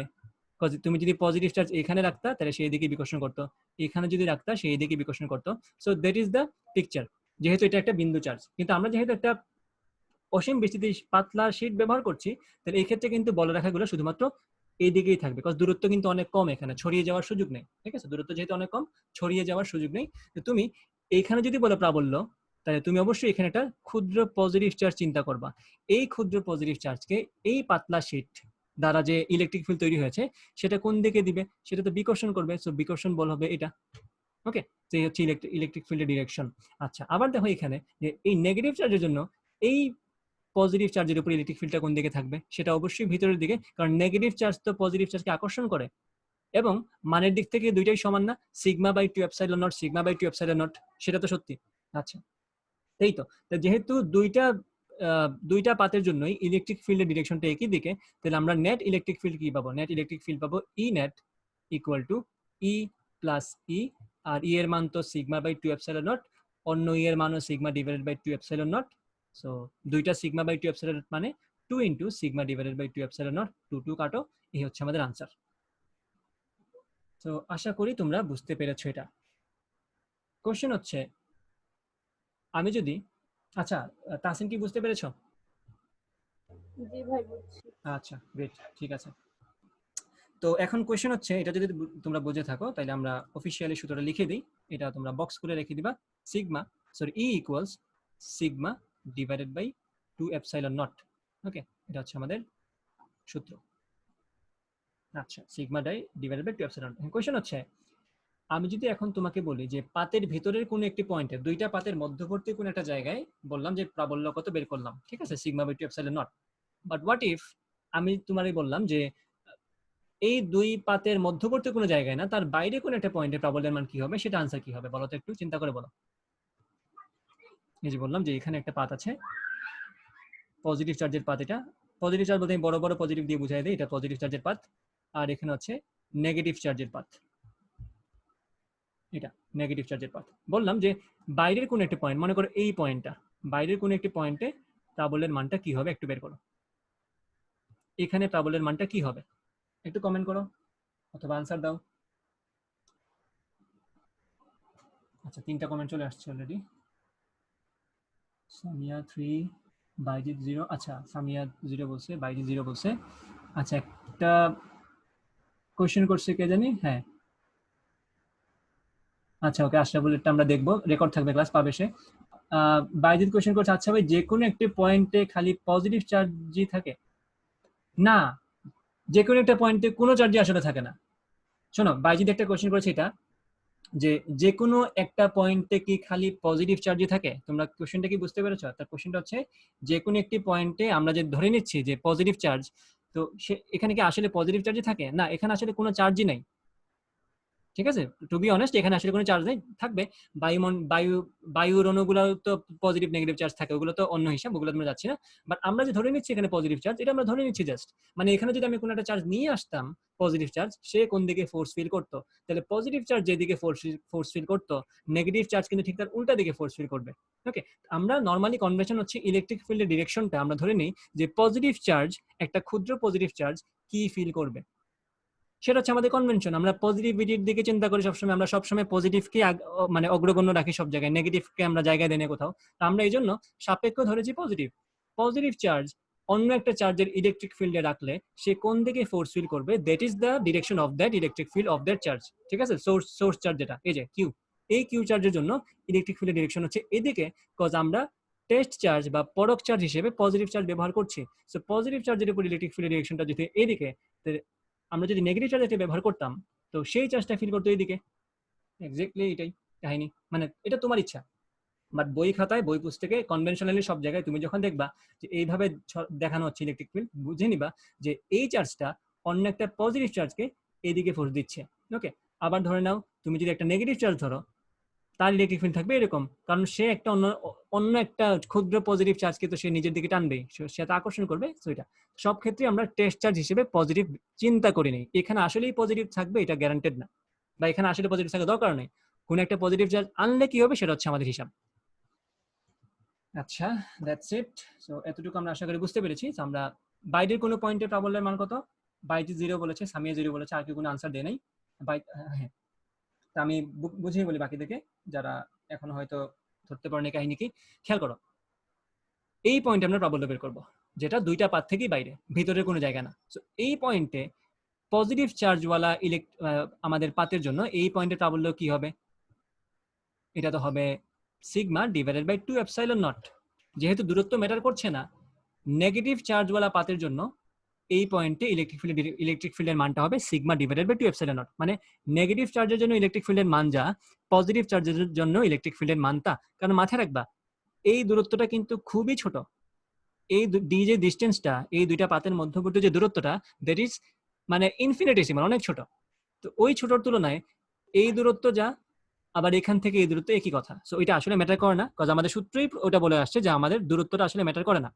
সো পজিটিভ চার্জওয়ালা পাতের জন্য ইলেকট্রিক ফিল্ডের মান যা, নেগেটিভ ফিল্ডওয়ালা পাতের জন্য ইলেকট্রিক ফিল্ডের মান এক্স্যাক্টলি সেম। তাহলে পার্থক্যটা কোন জায়গায়? পার্থক্যটা হচ্ছে পজিটিভ চার্জওয়ালা পাথটা তাকে বিকর্ষণ করবে, কজ আমরা এখানে ইমাজিন করছি এখানে একটা পজিটিভ চার্জ আছে, ক্ষুদ্র পজিটিভ চার্জ, আর নেগেটিভ চার্জওয়ালা পাথটা তাকে আকর্ষণ করবে। তো যেহেতু আকর্ষণ এবং বিকর্ষণ, that means they are opposite in direction. যেহেতু দুইটা সমান পরিমাণ বল, কজ দুইটাই 2 সিগমা বাই 2 এপসাইলন নট, দুইটা সমান পরিমাণ বল যদি পরস্পরের বিপরীত দিকে থাকে, একটা পজিটিভ ধরলে অন্যটা নেগেটিভ হবেই, আনসার কত আসবে? 0। তার মানে হচ্ছে অসীম বিস্তৃতির পাতের, দুইটা সমান্তরাল পাতের বাইরে কোনো পয়েন্টে প্রাবল্যের মানটা অবশ্যই 0 আসবে।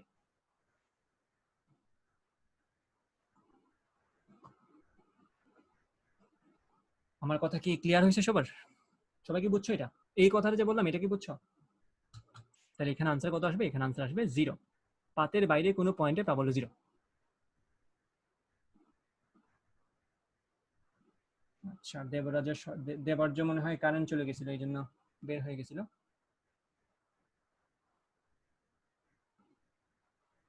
আচ্ছা, I hope you get the idea.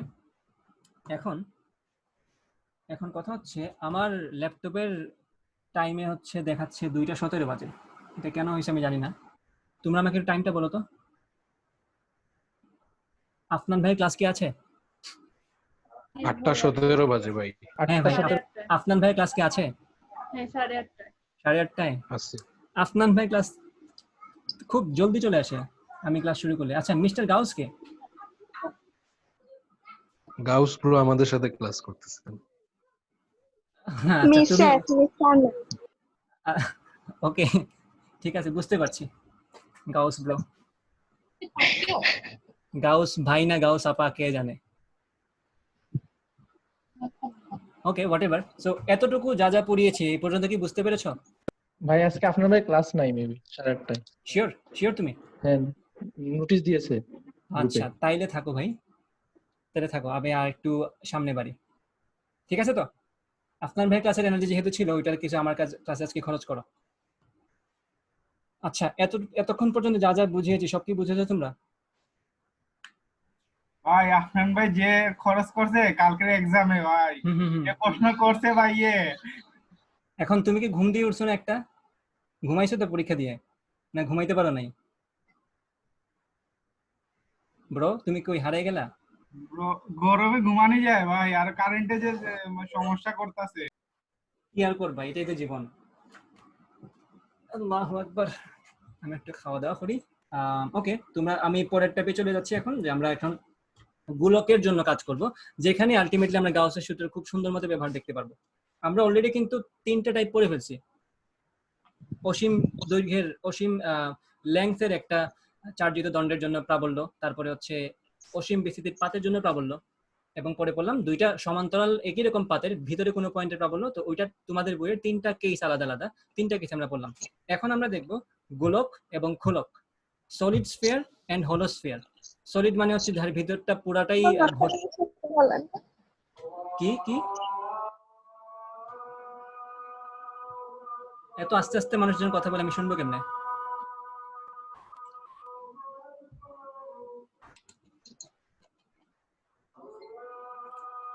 আচ্ছা, ওয়েট।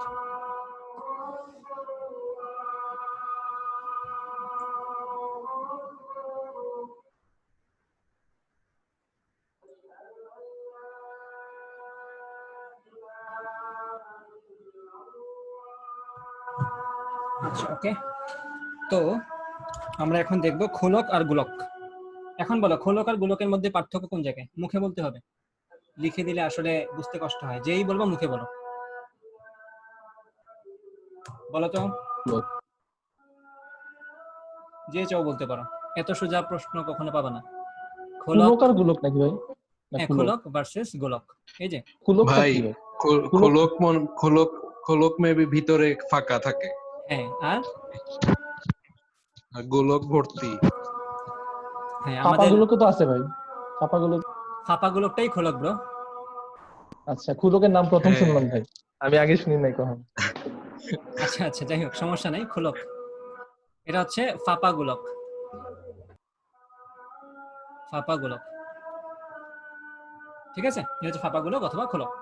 তো আমাদের পুরাতন স্যাররা যেটা করতেন সেটা হচ্ছে, যখন খোলক পড়াতেন, খোলক পড়ানোর পরেই তাদের কাজ ছিল একটাই, যে উদাহরণ দিতেন এটা, যে খোলকের একটা এক্সাম্পল দেই, এটা হচ্ছে তাদের মাথা, মানে আমাদের মাথার ভিতরটা খালি আর কি, এরকম ওনারা এক্সাম্পল দিতেন। বাট আমি সেই এক্সাম্পল দিচ্ছি না তোমাদেরকে, তোমাদের মাথা ভর্তি অনেক কিছুই আছে, এত কিছু আছে যে পড়াশোনার জায়গা থাকে না, ঠিক আছে? সো দ্যাট ইজ খোলক, যার ভিতরটা খালি থাকে, বা ভিতরটা মানে যে জিনিস থাকার কথা, বাইরের পৃষ্ঠটা যে জিনিস দিয়ে গঠিত, ভিতরে ওই জিনিসটা থাকে না, ভিতরটা ফুক্কা বা খালি।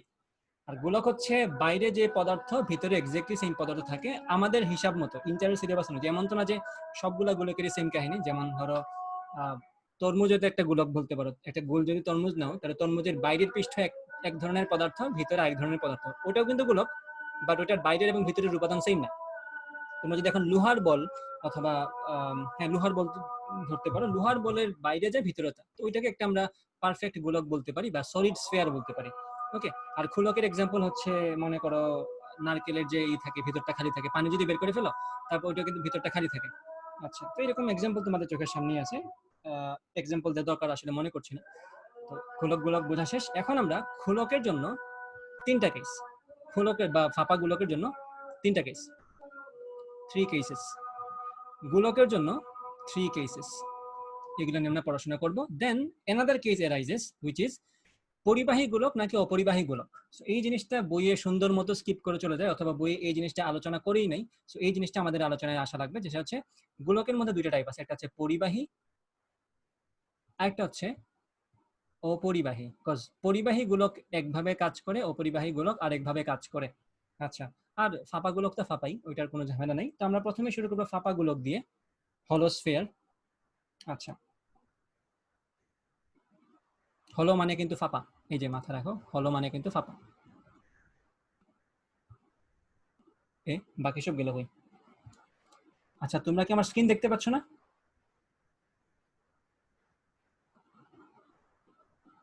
স্ক্রিন দেখতে পাচ্ছ তোমার তোমরা? জি ভাই দেখা ওকে ওকে, ঠিক আছে, আমি আমি ভুলে গেছিলাম স্ক্রিন দেখা যাচ্ছে কিনা। যাই হোক, হলো। আচ্ছা, তা এখন আমরা দেখব তিনটা কেস যে বললাম, ওই তিনটা কেসটা আসলে কি। তিনটা কেস হচ্ছে, আমি বলি তোমাদেরকে।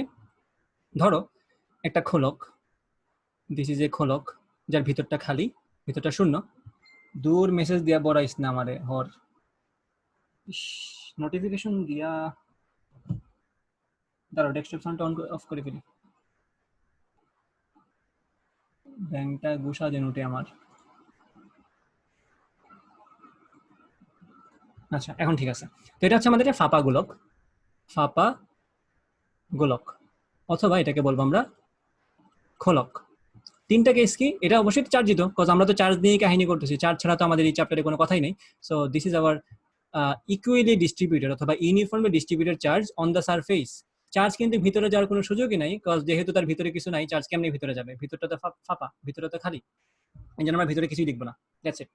আচ্ছা, তো এই হচ্ছে একটা ফাঁপা গোলক, যেটার বাইরে চার্জ এবং এই চার্জটা ইকুয়ালি ডিস্ট্রিবিউটেড অথবা ইউনিফর্মলি ডিস্ট্রিবিউটেড অথবা সুষমভাবে বণ্টিত। সুষমভাবে বণ্টিত মানে কি? তার পুরা এরিয়া জুড়ে চার্জটা সমভাবে বণ্টিত, মানে একক ক্ষেত্রফলে চার্জের পরিমাণ সেম। ওকে, ঠিক আছে, বুঝলাম। তারপরে প্রশ্ন থাকে এরকম তিনটা কেস, যে এই খোলকের বাইরের কোনো পয়েন্টের প্রাবল্য কত বের করো।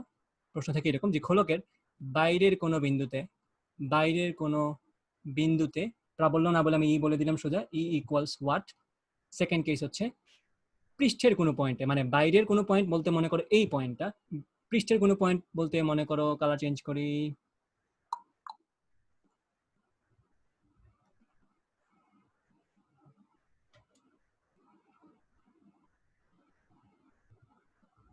আচ্ছা, বাইরের কোনো পয়েন্ট হচ্ছে এটা, ভিতরের কোনো পয়েন্ট হচ্ছে মনে করো এটা, সরি, পৃষ্ঠের কোনো পয়েন্ট হচ্ছে এটা, আর ভিতরের কোনো পয়েন্ট মনে করো এটা। ওকে, আমরা এই তিনটা পয়েন্টের জন্য ই এর ভ্যালু কত সেটা বের করবো। তাহলে এখানে লিখে ফেলি যে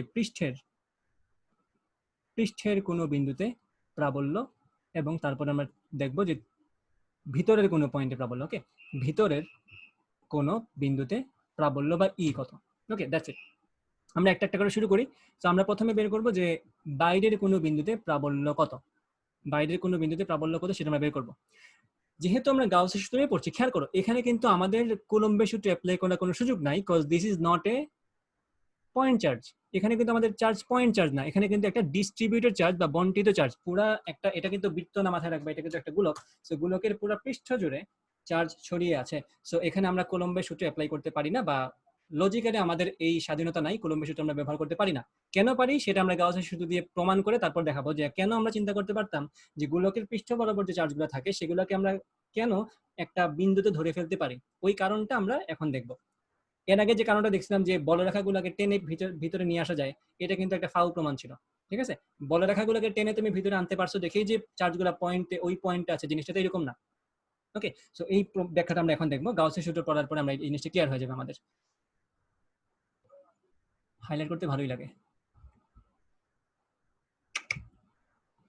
ওকে, ঠিক আছে। এখন আমরা যেটা করবো, যেহেতু আমরা গাউসের সূত্র অ্যাপ্লাই করবো, গাউসের সূত্র অ্যাপ্লাই করার শর্ত কি? একটা গাউসিয়ান সারফেস ধরতে হয়। গাউসিয়ান সারফেসটা কেমন হওয়া লাগে? সিমেট্রিক বা প্রতিসম হওয়া লাগে। সো এই গোলকের সাথে রিলেট করে আমরা একটা ইমাজিনারি কোন শেপ ধরতে পারি যাতে ওইটা সিমেট্রি থাকে, ওইটাতে সিমেট্রি থাকে, বলো তো? এই ফাঁপা গোলকের সাথে সিমেট্রি মেনটেন করতে পারে এরকম শেপ কোনটা থাকতে পারে? এবং যে শেপটা আবার এই লাল পয়েন্ট, এই যে বাইরের যে পয়েন্টটা, মনে করো এই যে পয়েন্ট 1, এই পয়েন্ট 1 দিয়ে যাবে। কমেন্ট করছো? চেয়ারটা আছে তো দেখা যায়। আচ্ছা, না এখানে কেউ কমেন্ট করে নাই।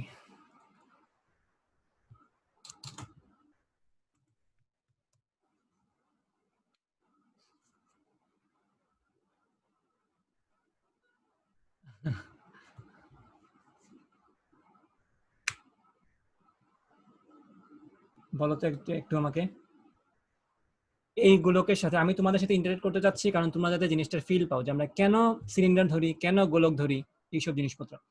বলো কে বলবে দেখি, একটু দাঁড়াও, কাকে জিজ্ঞেস করা যায়। হ্যাঁ, দেবার্য কি আছো? দেবার্য সরকার, তুমি কি কথা বলতে ইচ্ছুক?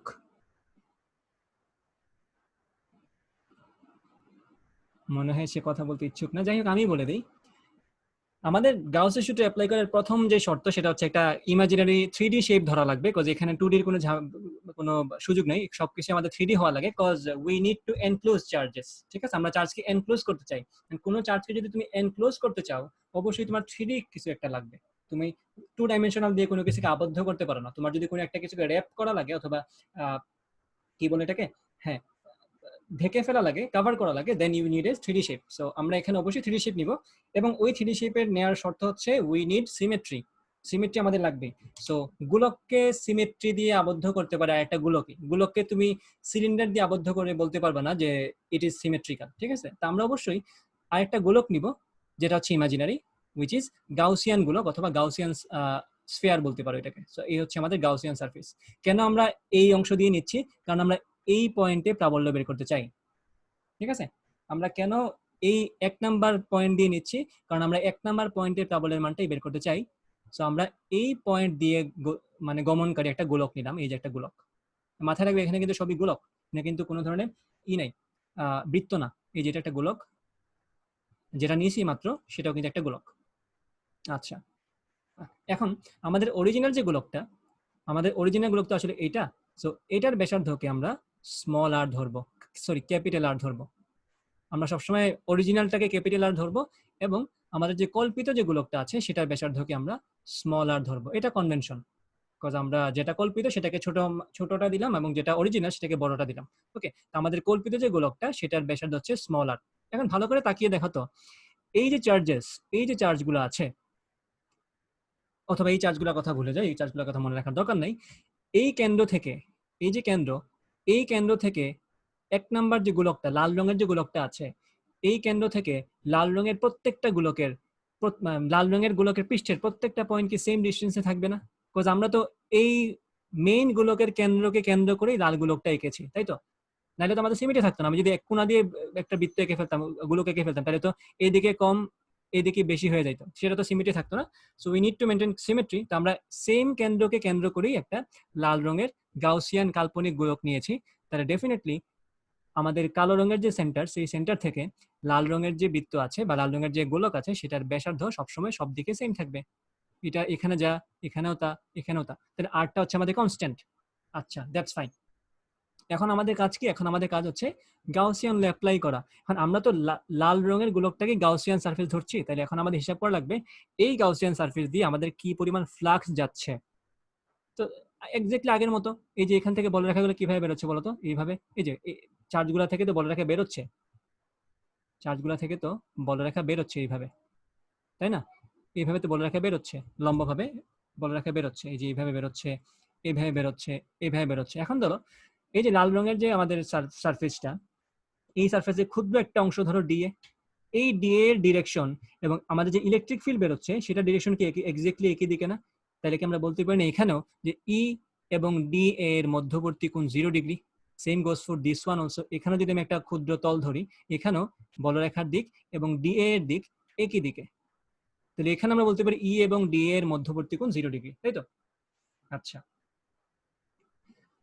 ওকে, সো দ্যাটস ইট। সো সবগুলোর জন্য যদি এটা হয়, তাহলে আমরা বলতে পারি এই পুরা গাউসিয়ান গোলকের জন্য flux equals sigma, sorry, Q enclosed divided by epsilon naught. এখন তোমরা নিজেরা বলো তো, এই যে কিউটা আমি লিখলাম গাউসিয়ান গোলকের জন্য, সো আমি অবশ্যই এটাকে নীল কালি দিয়ে দিই, সরি লাল কালি দিয়ে দিই। গাউসিয়ান যেহেতু লিখছি, তাহলে তোমাদের বুঝতে সুবিধা হবে। আচ্ছা,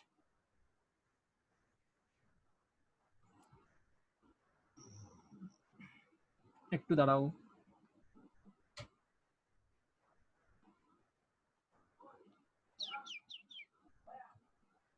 আচ্ছা, সো গাউসিয়ান যেহেতু, তাই গাউসিয়ান সারফেস যেটা সেটা দিয়ে অতিক্রান্ত ফ্লাক্সের পরিমাণ হচ্ছে flux phi equals Q enclosed divided by epsilon naught equals closed integral of E dot dA। এটাতে আশা করি কারো কোনো সমস্যা নাই। এখন তোমরা নিজেরা বলো তো যে এই যে লাল রঙের যে গোলকটা আছে, আমাদের যে গাউসিয়ান গোলক আছে, এই গাউসিয়ান গোলক দ্বারা আবদ্ধ চার্জের পরিমাণটা কি? এটা কি আমাদের মেইন গোলকের যতগুলো চার্জ আছে পৃষ্ঠের উপর সবগুলো চার্জকে আবদ্ধ করে ফেলছে না? আমি যদি বলি যে আমি ক্যাপিটাল কিউ পরিমাণ চার্জকে এই যে ভিতরের যে ফাঁপাগুলো, এই ফাঁপাগুলোকে পৃষ্ঠে ছড়িয়ে দিলাম, বন্টন করে দিলাম সুষমভাবে, লাল গোলকটা কি সমস্ত চার্জকে আবদ্ধ করে ফেলছে না? এক্স্যাক্টলি, লাল গোলকটা কিন্তু সমস্ত চার্জকে আবদ্ধ করে ফেলছে। So we are enclosing all the charges that is on the surface of the hollow sphere অথবা ফাঁপা গোলক। So Q enclose divided by epsilon naught, তোমরা বুঝতে পেরেছো আশা করি, is divided by epsilon naught equals, আমরা ধরে নিচ্ছি এখানে শূন্য মাধ্যম, ইকুয়ালস ভিতরের হিসাবটা এখন জানো, ই এবং ডি এর মধ্যবর্তী কোণ তো তোমাদের চোখের সামনে আছে, E D A cos 0 degree, so cos 0 লিখলাম না, ক্লোজ ডিগ্রি। এটাও তো তোমরা শিওর ই এর মান কনস্ট্যান্ট থাকবে, কারণ সব দিক থেকেই তো আমাদের দূরত্বগুলো সেম, এক্স্যাক্টলি সেম দূরত্বই তো আমরা পাচ্ছি সব দিকে, তাহলে ই এর মানে কনস্ট্যান্ট থাকবে। সো এটাকে আমরা এক্স্যাক্টলি আগের মতো বাইরে নিয়ে আসতে পারি। ঠিক আছে, এটাকে আমরা এক্স্যাক্টলি যদি আগের মতো বাইরে নিয়ে আসতে পারি, then we can tell Q enclosed divided by Q enclosed divided by epsilon naught equals E বাইরে আসবে ক্লোজড ইন্টিগ্রাল অফ ডিএ। বল আনসার কি হবে এটার? ক্লোজড ইন্টিগ্রাল অফ ডিএ সমান কি হবে?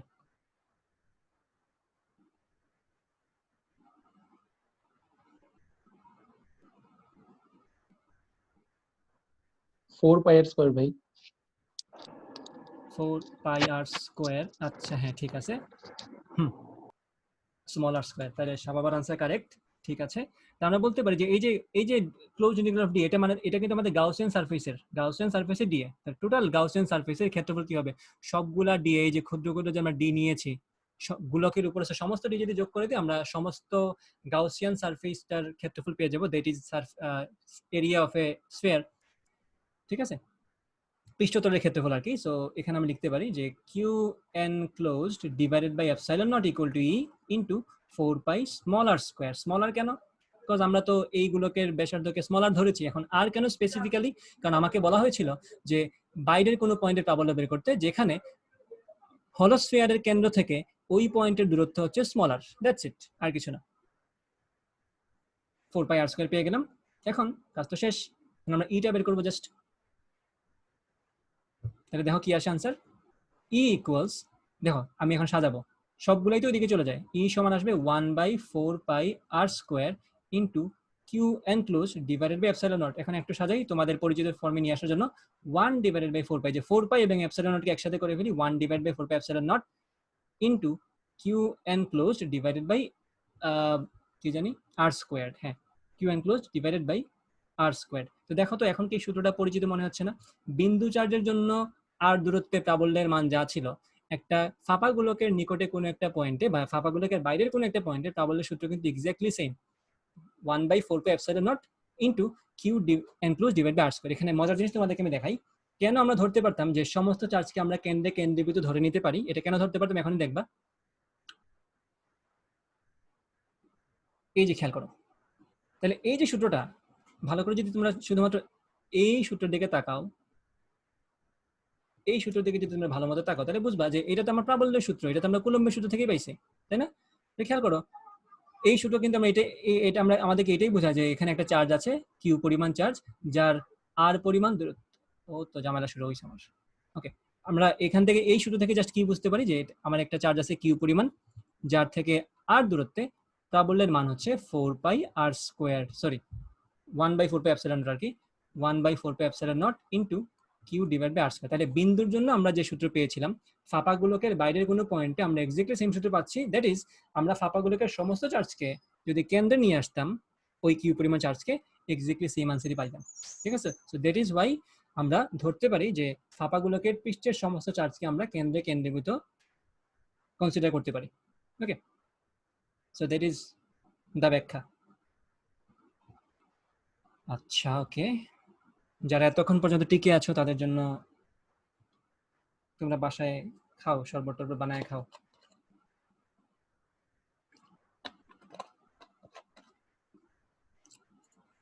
ওকে, এল্লা শরবত ফালাই দিছি, একটু ওয়েট করো। ওকে, ভাই কেউ আচ্ছা বদয়া ভাই তো দিছে আমাকে কি আমার। দেখা যায়? কমেন্ট করো তো একটু, আমাকে দেখা যায় কিনা। আমি তো আমাকে দেখা যায় বলে মনে করছিলাম না তখন। জি ভাই দেখা আমার যায়। দেখা যায়? জি ভাই।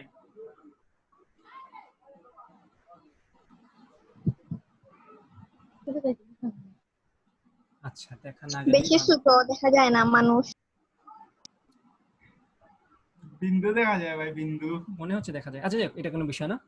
তো এই হচ্ছে আমাদের ব্যাখ্যা ছিল যে ফাঁপাগুলোকে, এই যে খেয়াল করে এখন, তাহলে ফাঁপাগুলোকে পৃষ্ঠে চার্জ থাকা যে কথা, মানে যে আনসারটা আমরা পাবো কোনো একটি পয়েন্টের প্রাবল্য, আমি যদি সমস্ত চার্জকে কেন্দ্রে নিয়ে আসতাম এক্স্যাক্টলি সেম আনসারই পেতাম, এবং সেটা তোমরা প্রমাণে দেখেছো।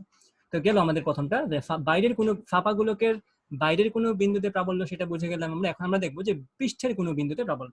তো এটা একদম সিম্পল। আমাদেরকে যদি এখন বলে পৃষ্ঠের কোনো পয়েন্টে প্রাবল্য বের করো, আমরা কি করতাম? যেহেতু বাইরের কোনো পয়েন্টে বলছি প্রাবল্য বের করতে, খেয়াল করবা ভালো করে এই জায়গাটা। যেহেতু আমার তো আচ্ছা, যেহেতু আমাকে প্রথমে বলেছে যে বাইরের কোনো পয়েন্টে প্রাবল্য বের করতে, সো আমরা বাইরের পয়েন্ট দিয়ে গমনকারী একটা স্ফেয়ার বা গোলক কল্পনা করেছি।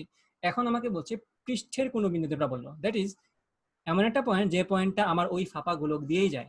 ফাঁপা গোলক দিয়ে যদি আমার মানে পয়েন্টটা যায়, মানে পয়েন্ট আমরা কল্পনা করি, তাহলে আমরা এখন কাল্পনিক গোলকটাও এই গোলকের পৃষ্ঠ দিয়েই যাবে, তাই না? আগেরটা তো ছিল দূরে, সেজন্য একটা বড় গোলক পেয়েছিলাম। এখন তো পয়েন্টটা, যে পয়েন্টের প্রাবল্য বের করবে সেটা পৃষ্ঠের উপরেই, তাহলে এই গোলকটা এক্স্যাক্টলি আমাদের মেইন গোলকের উপর দিয়েই যাবে। সো ইন দিস কেস আমাদের small r is equal to capital R. আগের সূত্র যেখানে আমরা স্মল আর লিখেছিলাম, এখনের সূত্র জাস্ট ওইটাতে ক্যাপিটাল আর বসায় দাও, কাজ হয়ে যাবে। আর তো কোনো ঝামেলা নেই এখানে।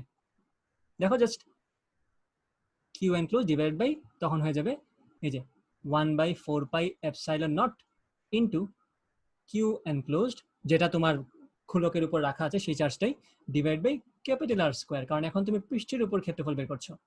ঠিক আছে, তাহলে স্মল আর এর জন্য সূত্র যা, ক্যাপিটাল আর এর জন্য সূত্রটা। এখন আমরা দেখবো যে এই যে লাস্টটা, এটা কিন্তু আমাদের হয়ে গেল। সেটা ছিল 1/4πε0 into Q divide by R square, আর এখানে হবে 1/4πε0 into Q divide by R square. শেষ। আর এখানে স্মল আর ক্যাপিটাল এর মধ্যে যে খুব বেশি পার্থক্য এমন না। এই স্মল আরটা হচ্ছে কেন্দ্র থেকে দূরত্ব, এই ক্যাপিটাল আরটাও কিন্তু কেন্দ্র থেকেই দূরত্ব, মানে গোলকটার বা খোলকটার কেন্দ্র থেকে দূরত্বটাই হচ্ছে আমরা নিচ্ছি। এখন আসো ভিতরের কোনো পয়েন্টের প্রাবল্য কি হবে, এটা একটা স্পেশাল কেস। আচ্ছা, ভালো করে খেয়াল করবো এটা, ভিতরে কোনো পয়েন্টের হিসাব।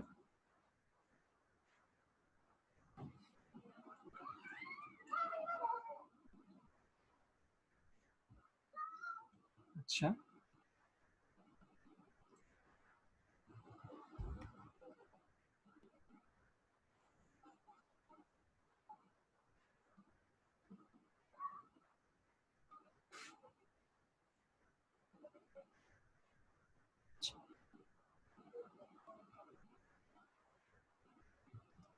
আচ্ছা, এই হচ্ছে আমাদের ফাঁপা গোলকটা, যেটার পৃষ্ঠে চার্জ আছে, এইভাবে চার্জ রাখা আছে, charge charge charge charge charge charge charge. এখন আমাদের টাস্ক হচ্ছে ভিতরের কোনো পয়েন্টে প্রাবল্য।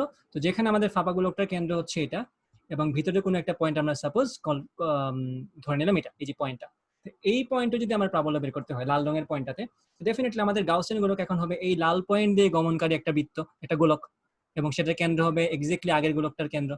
এই হচ্ছে আমাদের গাউসিয়ান গোলক, যেটা হচ্ছে এটা। এখন এটা তো তোমাদের কমন সেন্স। আমাদের যে সূত্র ছিল সেটা ছিল এরকম যে total flux through the Gaussian surface, অথবা গাউসিয়ান সারফেস দিয়ে যে ফ্লাক্স যাবে সেই ফ্লাক্সের পরিমাণ হবে, আচ্ছা এটা সিগমা না, ফ্লাক্স এইভাবে লিখে, is equal to Q enclosed divided by epsilon naught into closed integral of E dot D A. আচ্ছা ফাইন, এখন তোমরা বলো কিউ এনক্লোজড এখানে কতটুকু আছে, এই গাউসিয়ান গোলকদের আমি কতটুকু চার্জকে আবদ্ধ করেছি বলো তো, একটু কমেন্ট করো অথবা মুখে বলো। এই লাল রঙের গাউসিয়ান গোলকদের আমি কতটুকু চার্জকে আবদ্ধ করেছি?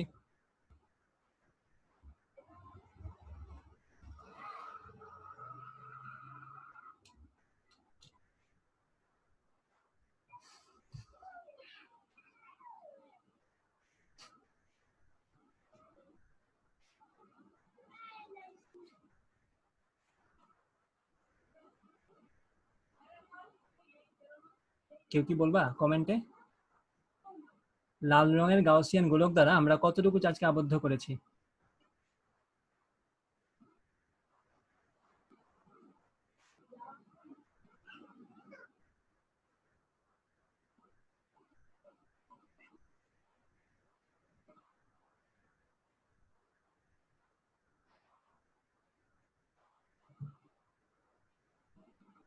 কোনো কথা নাই। আচ্ছা, বুঝতে পেরেছি, সবার এনার্জি নাই হয়ে গেছে। আচ্ছা, ওকে,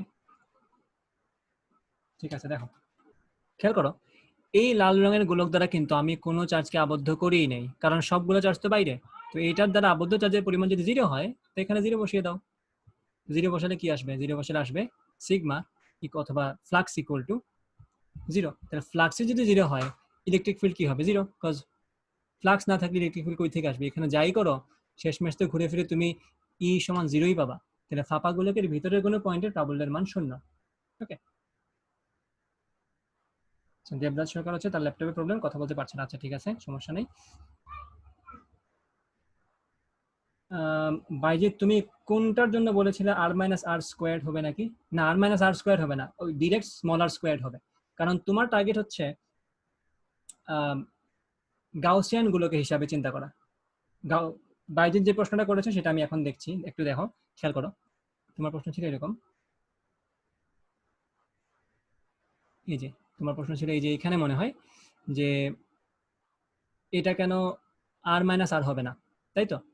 আর আমাদের সূত্র আমাকে যে গাউসিয়ান ফর্মুলা বা গাউসের সূত্র আমাকে যেভাবে সাজেস্ট করে আমরা তো ওইভাবেই আগাবো, কারণ আমাদের টার্গেট হচ্ছে এই যে এখানে যে আমরা আর স্কোয়ার লিখেছি, স্মল আর স্কোয়ার যে লিখেছি, স্মল আর, কেন স্মল আর লিখেছি? কারণ আমাদের তো গাউসিয়ান গোলকের ক্ষেত্রফল বের করার কথা। এই যে লাল রঙের যেটা, এটা হচ্ছে আমাদের গাউসিয়ান গোলক। তো গাউসিয়ান গোলকটার ব্যাসার্ধ কি আর মাইনাস আর নাকি স্মল আর? বাইজিৎ বলো। স্মলার হবে, স্মলার হবে। আচ্ছা বাইজিৎ, তুমি বলছো বুঝতে পেরেছো, বুঝতে পারছো যেহেতু, সেহেতু আর এটা নিয়ে কথা বলছি না। কারো যদি ডাউট থাকে যে এখানে কেন আমরা স্মল আর ব্যবহার করছি, কেন আমরা আর মাইনাস আর ব্যবহার করছি না, কারণ আমার তো হিসাব এখানে যে চার্জ থেকে গাউসিয়ান গোলকের দূরত্ব কি তা না, আমাদের হিসাব হচ্ছে গাউসিয়ান গোলকের ক্ষেত্রফলটা কত। সো গাউসিয়ান গোলকের ক্ষেত্রফল পৃষ্ঠের ক্ষেত্রফল কি হবে? 4 পাই আর স্কোয়ার, যেটা হচ্ছে তার ব্যাসার্ধ স্মল আর, ওই হিসেবে আমরা নিয়ে আসছি। আমরা সূত্র ধরে আগাইছি, যা আনসার আছে সেটাই আমরা মেনে নিছি, এই হচ্ছে কাহিনী। এখানে কিন্তু কোনো ফল্ট নেই। আচ্ছা, তো এতটুকু আশা করি সবাই বুঝতে পেরেছেন। নেক্সট ক্লাসে তোমাদের হোমওয়ার্ক হচ্ছে, তোমরা, আমি তো আজকে দেখাইছি হচ্ছে ফাঁপা গোলক বা হলোস্ফিয়ার। নেক্সট ক্লাসে তোমরা সলিড যে গোলকটা আছে, বা কি বলে এটাকে, সলিড স্ফিয়ার, হ্যাঁ, সলিড স্ফিয়ার যেগুলো আছে, তো সেগুলোর হিসাবগুলো একটু দেখে আসবা। ওকে, তাহলে তোমাদেরকে বোঝাতে ইজি হবে। ওইটাতে একটু টাফ কাহিনী আছে। তো আমাদের হোমওয়ার্ক হচ্ছে নেক্সট ক্লাসের, হোমওয়ার্ক হচ্ছে নিরেট গোলক অথবা সলিড স্ফিয়ার। গাউসিয়ান ফর্মুলার জন্য সলিড স্ফিয়ার, যে গাউসের সূত্রের জন্য, এটাই কিন্তু আমাদের গাউসের লাস্ট টপিক, মানে গাউসের সূত্র পড়ার জন্য এটাই কিন্তু আমার লাস্ট টপিক। এখানে কিন্তু আমাদের 3টা কেস, গোলকের বাইরে, গোলকের উপরে, গোলকের ভিতরে। সেই হচ্ছে 3টা কেস যদি আমরা পড়ে ফেলি, গাউসের সূত্র যদি তোমরা পড়ে ফেলতে পারো, তো এটা মাথায় রাখবা, সিলেক্ট না খালি পুরা বাংলাদেশেই 95% স্টুডেন্টই গাউসের সূত্র ধরেও দেখে না, মানে তারা এই অংশটা তাদের পুরা খালি, এই অংশ থেকে কেউ কোনো কিছু পড়েও না, স্যাররাও কোয়েশ্চেন দেয় না, এইচএসসি তে কিছু আসে না, এডমিশনও টুকটাক আছে, শুধুমাত্র থিওরিটিক্যাল অ্যাপ্লাইড টাইপের কিছু একটা আসে না। তোমরা যদি এটা বুঝে ফেলতে পারো, তাহলে ধরে নাও যে বাংলাদেশের টপ 5% মধ্যে তোমরা ঢুকে গেছো, কারণ ম্যাক্সিমাম স্টুডেন্ট এটা পড়ে না। টপ 5% বলতে আমি সবকিছু মিলাই টপ 5% বলিনি, জাস্ট গাউসের সূত্রের হিসেবে বললাম যে গাউসের সূত্র আসলে অলমোস্ট কেউই পড়ে না ঠিক মতো। ঠিক আছে, তোমরা যদি পড়ে ফেলতে পারো, দেখবা যে একটা কনফিডেন্স পাবা যে আমি এত কঠিন একটা কনসেপ্ট আমি এখন এটা বুঝি। So that will boost you up, তোমার কনফিডেন্সটা অনেক বেশি বাড়িয়ে দিবে। সো এইরকম কঠিন টপিক যদি তুমি পড়ে ফেলতে পারো, সোজা টপিকগুলো তোমার কাছে তখন মেন্টালি অনেক ইজি মনে হবে। তুমি মনে করবে যে আমি এটা বুঝছি, তাহলে আমি অবশ্যই ওটা বুঝবো। ঠিক আছে, এরকম একটা কনসেপ্ট তোমাদের ভিতরে কাজ করবে। So make sure you understand Gauss's law easily. Okay, এবং অবশ্যই যেটা বললাম সেটা হচ্ছে সময় দেওয়া লাগবে, তোমার ভিজুয়ালাইজেশন পাওয়ারটা একটু বাড়ানো লাগবে, then you will get the formula. Okay, এটা শুধুমাত্র পড়েই হয়ে যাবে এমন না, এটা তোমার একটু চিন্তা ভাবনা করে বোঝা লাগবে। ওকে, সো আজকের ক্লাস তাহলে এই পর্যন্তই থাকুক। আমরা নেক্সট ক্লাসে গাউসের সূত্রের এই যে হোমওয়ার্কটা দেখবো, তোমরা যদি করে থাকো তাহলে তো ভালো। আর নেক্সট ক্লাসে তাহলে এই টপিকগুলো বুঝাবো যেগুলো বাকি আছে আমাদের। ওকে, আর তারপরে গাউসের সূত্র পড়ার পরে আমরা হচ্ছে ক্যাপাসিটরে যাব আস্তে আস্তে। ক্যাপাসিটরটা খুবই সুন্দর একটা টপিক, ভালো লাগবে আশা করি, কারণ ক্যাপাসিটরটা আমাদের রিয়েল লাইফে আমরা প্রচুর ব্যবহার করি। আমাদের বাসা বাড়িতে ক্যাপাসিটরের ইউজ আছে, সার্কিটে ক্যাপাসিটরের ইউজ আছে, আমরা যে ফ্যান চালাই ফ্যানের মধ্যে ক্যাপাসিটর থাকে। তো দ্যাটস ইট ফর টুডে। আমরা ইনশাআল্লাহ ওটা করে নেক্সট ক্লাস হচ্ছে খানা আমাদের খাই আজকে কিবার কয়বার আগে পার্টিসিপেন্ট কমে গেছে একটা। আজকে হচ্ছে এই কয় তারিখ আজকে, ডেটটা বলো তো। 7 তারিখ ভাই, খয়টা নাই 7 তারিখ, 7 তারিখ ভাই, ডেট কত একটু বলো তো আমাকে, 7 তারিখ, 7 তারিখ। বারটাও বলো। বার হচ্ছে আপনার মঙ্গলবার একটাই মাথে না। ভাই, মঙ্গলবার।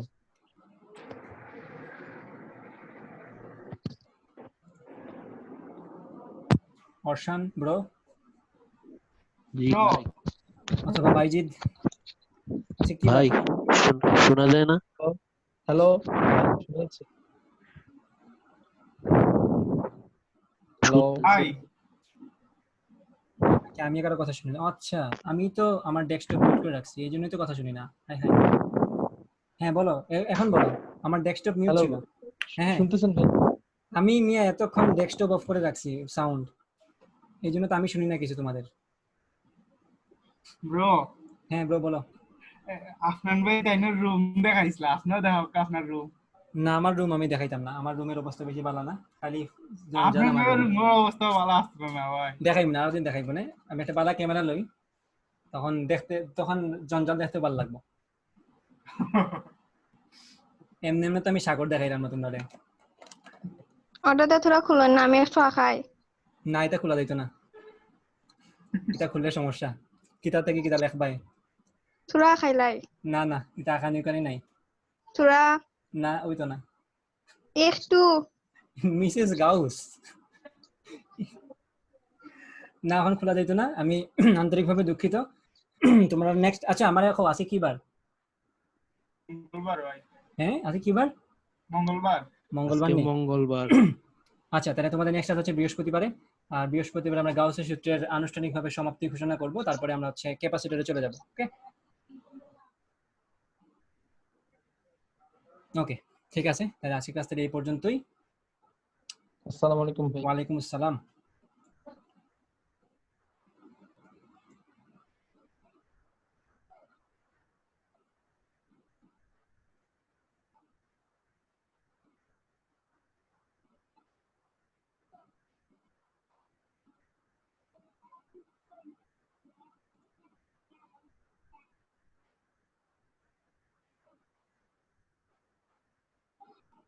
এন্ড করবো কোথায়?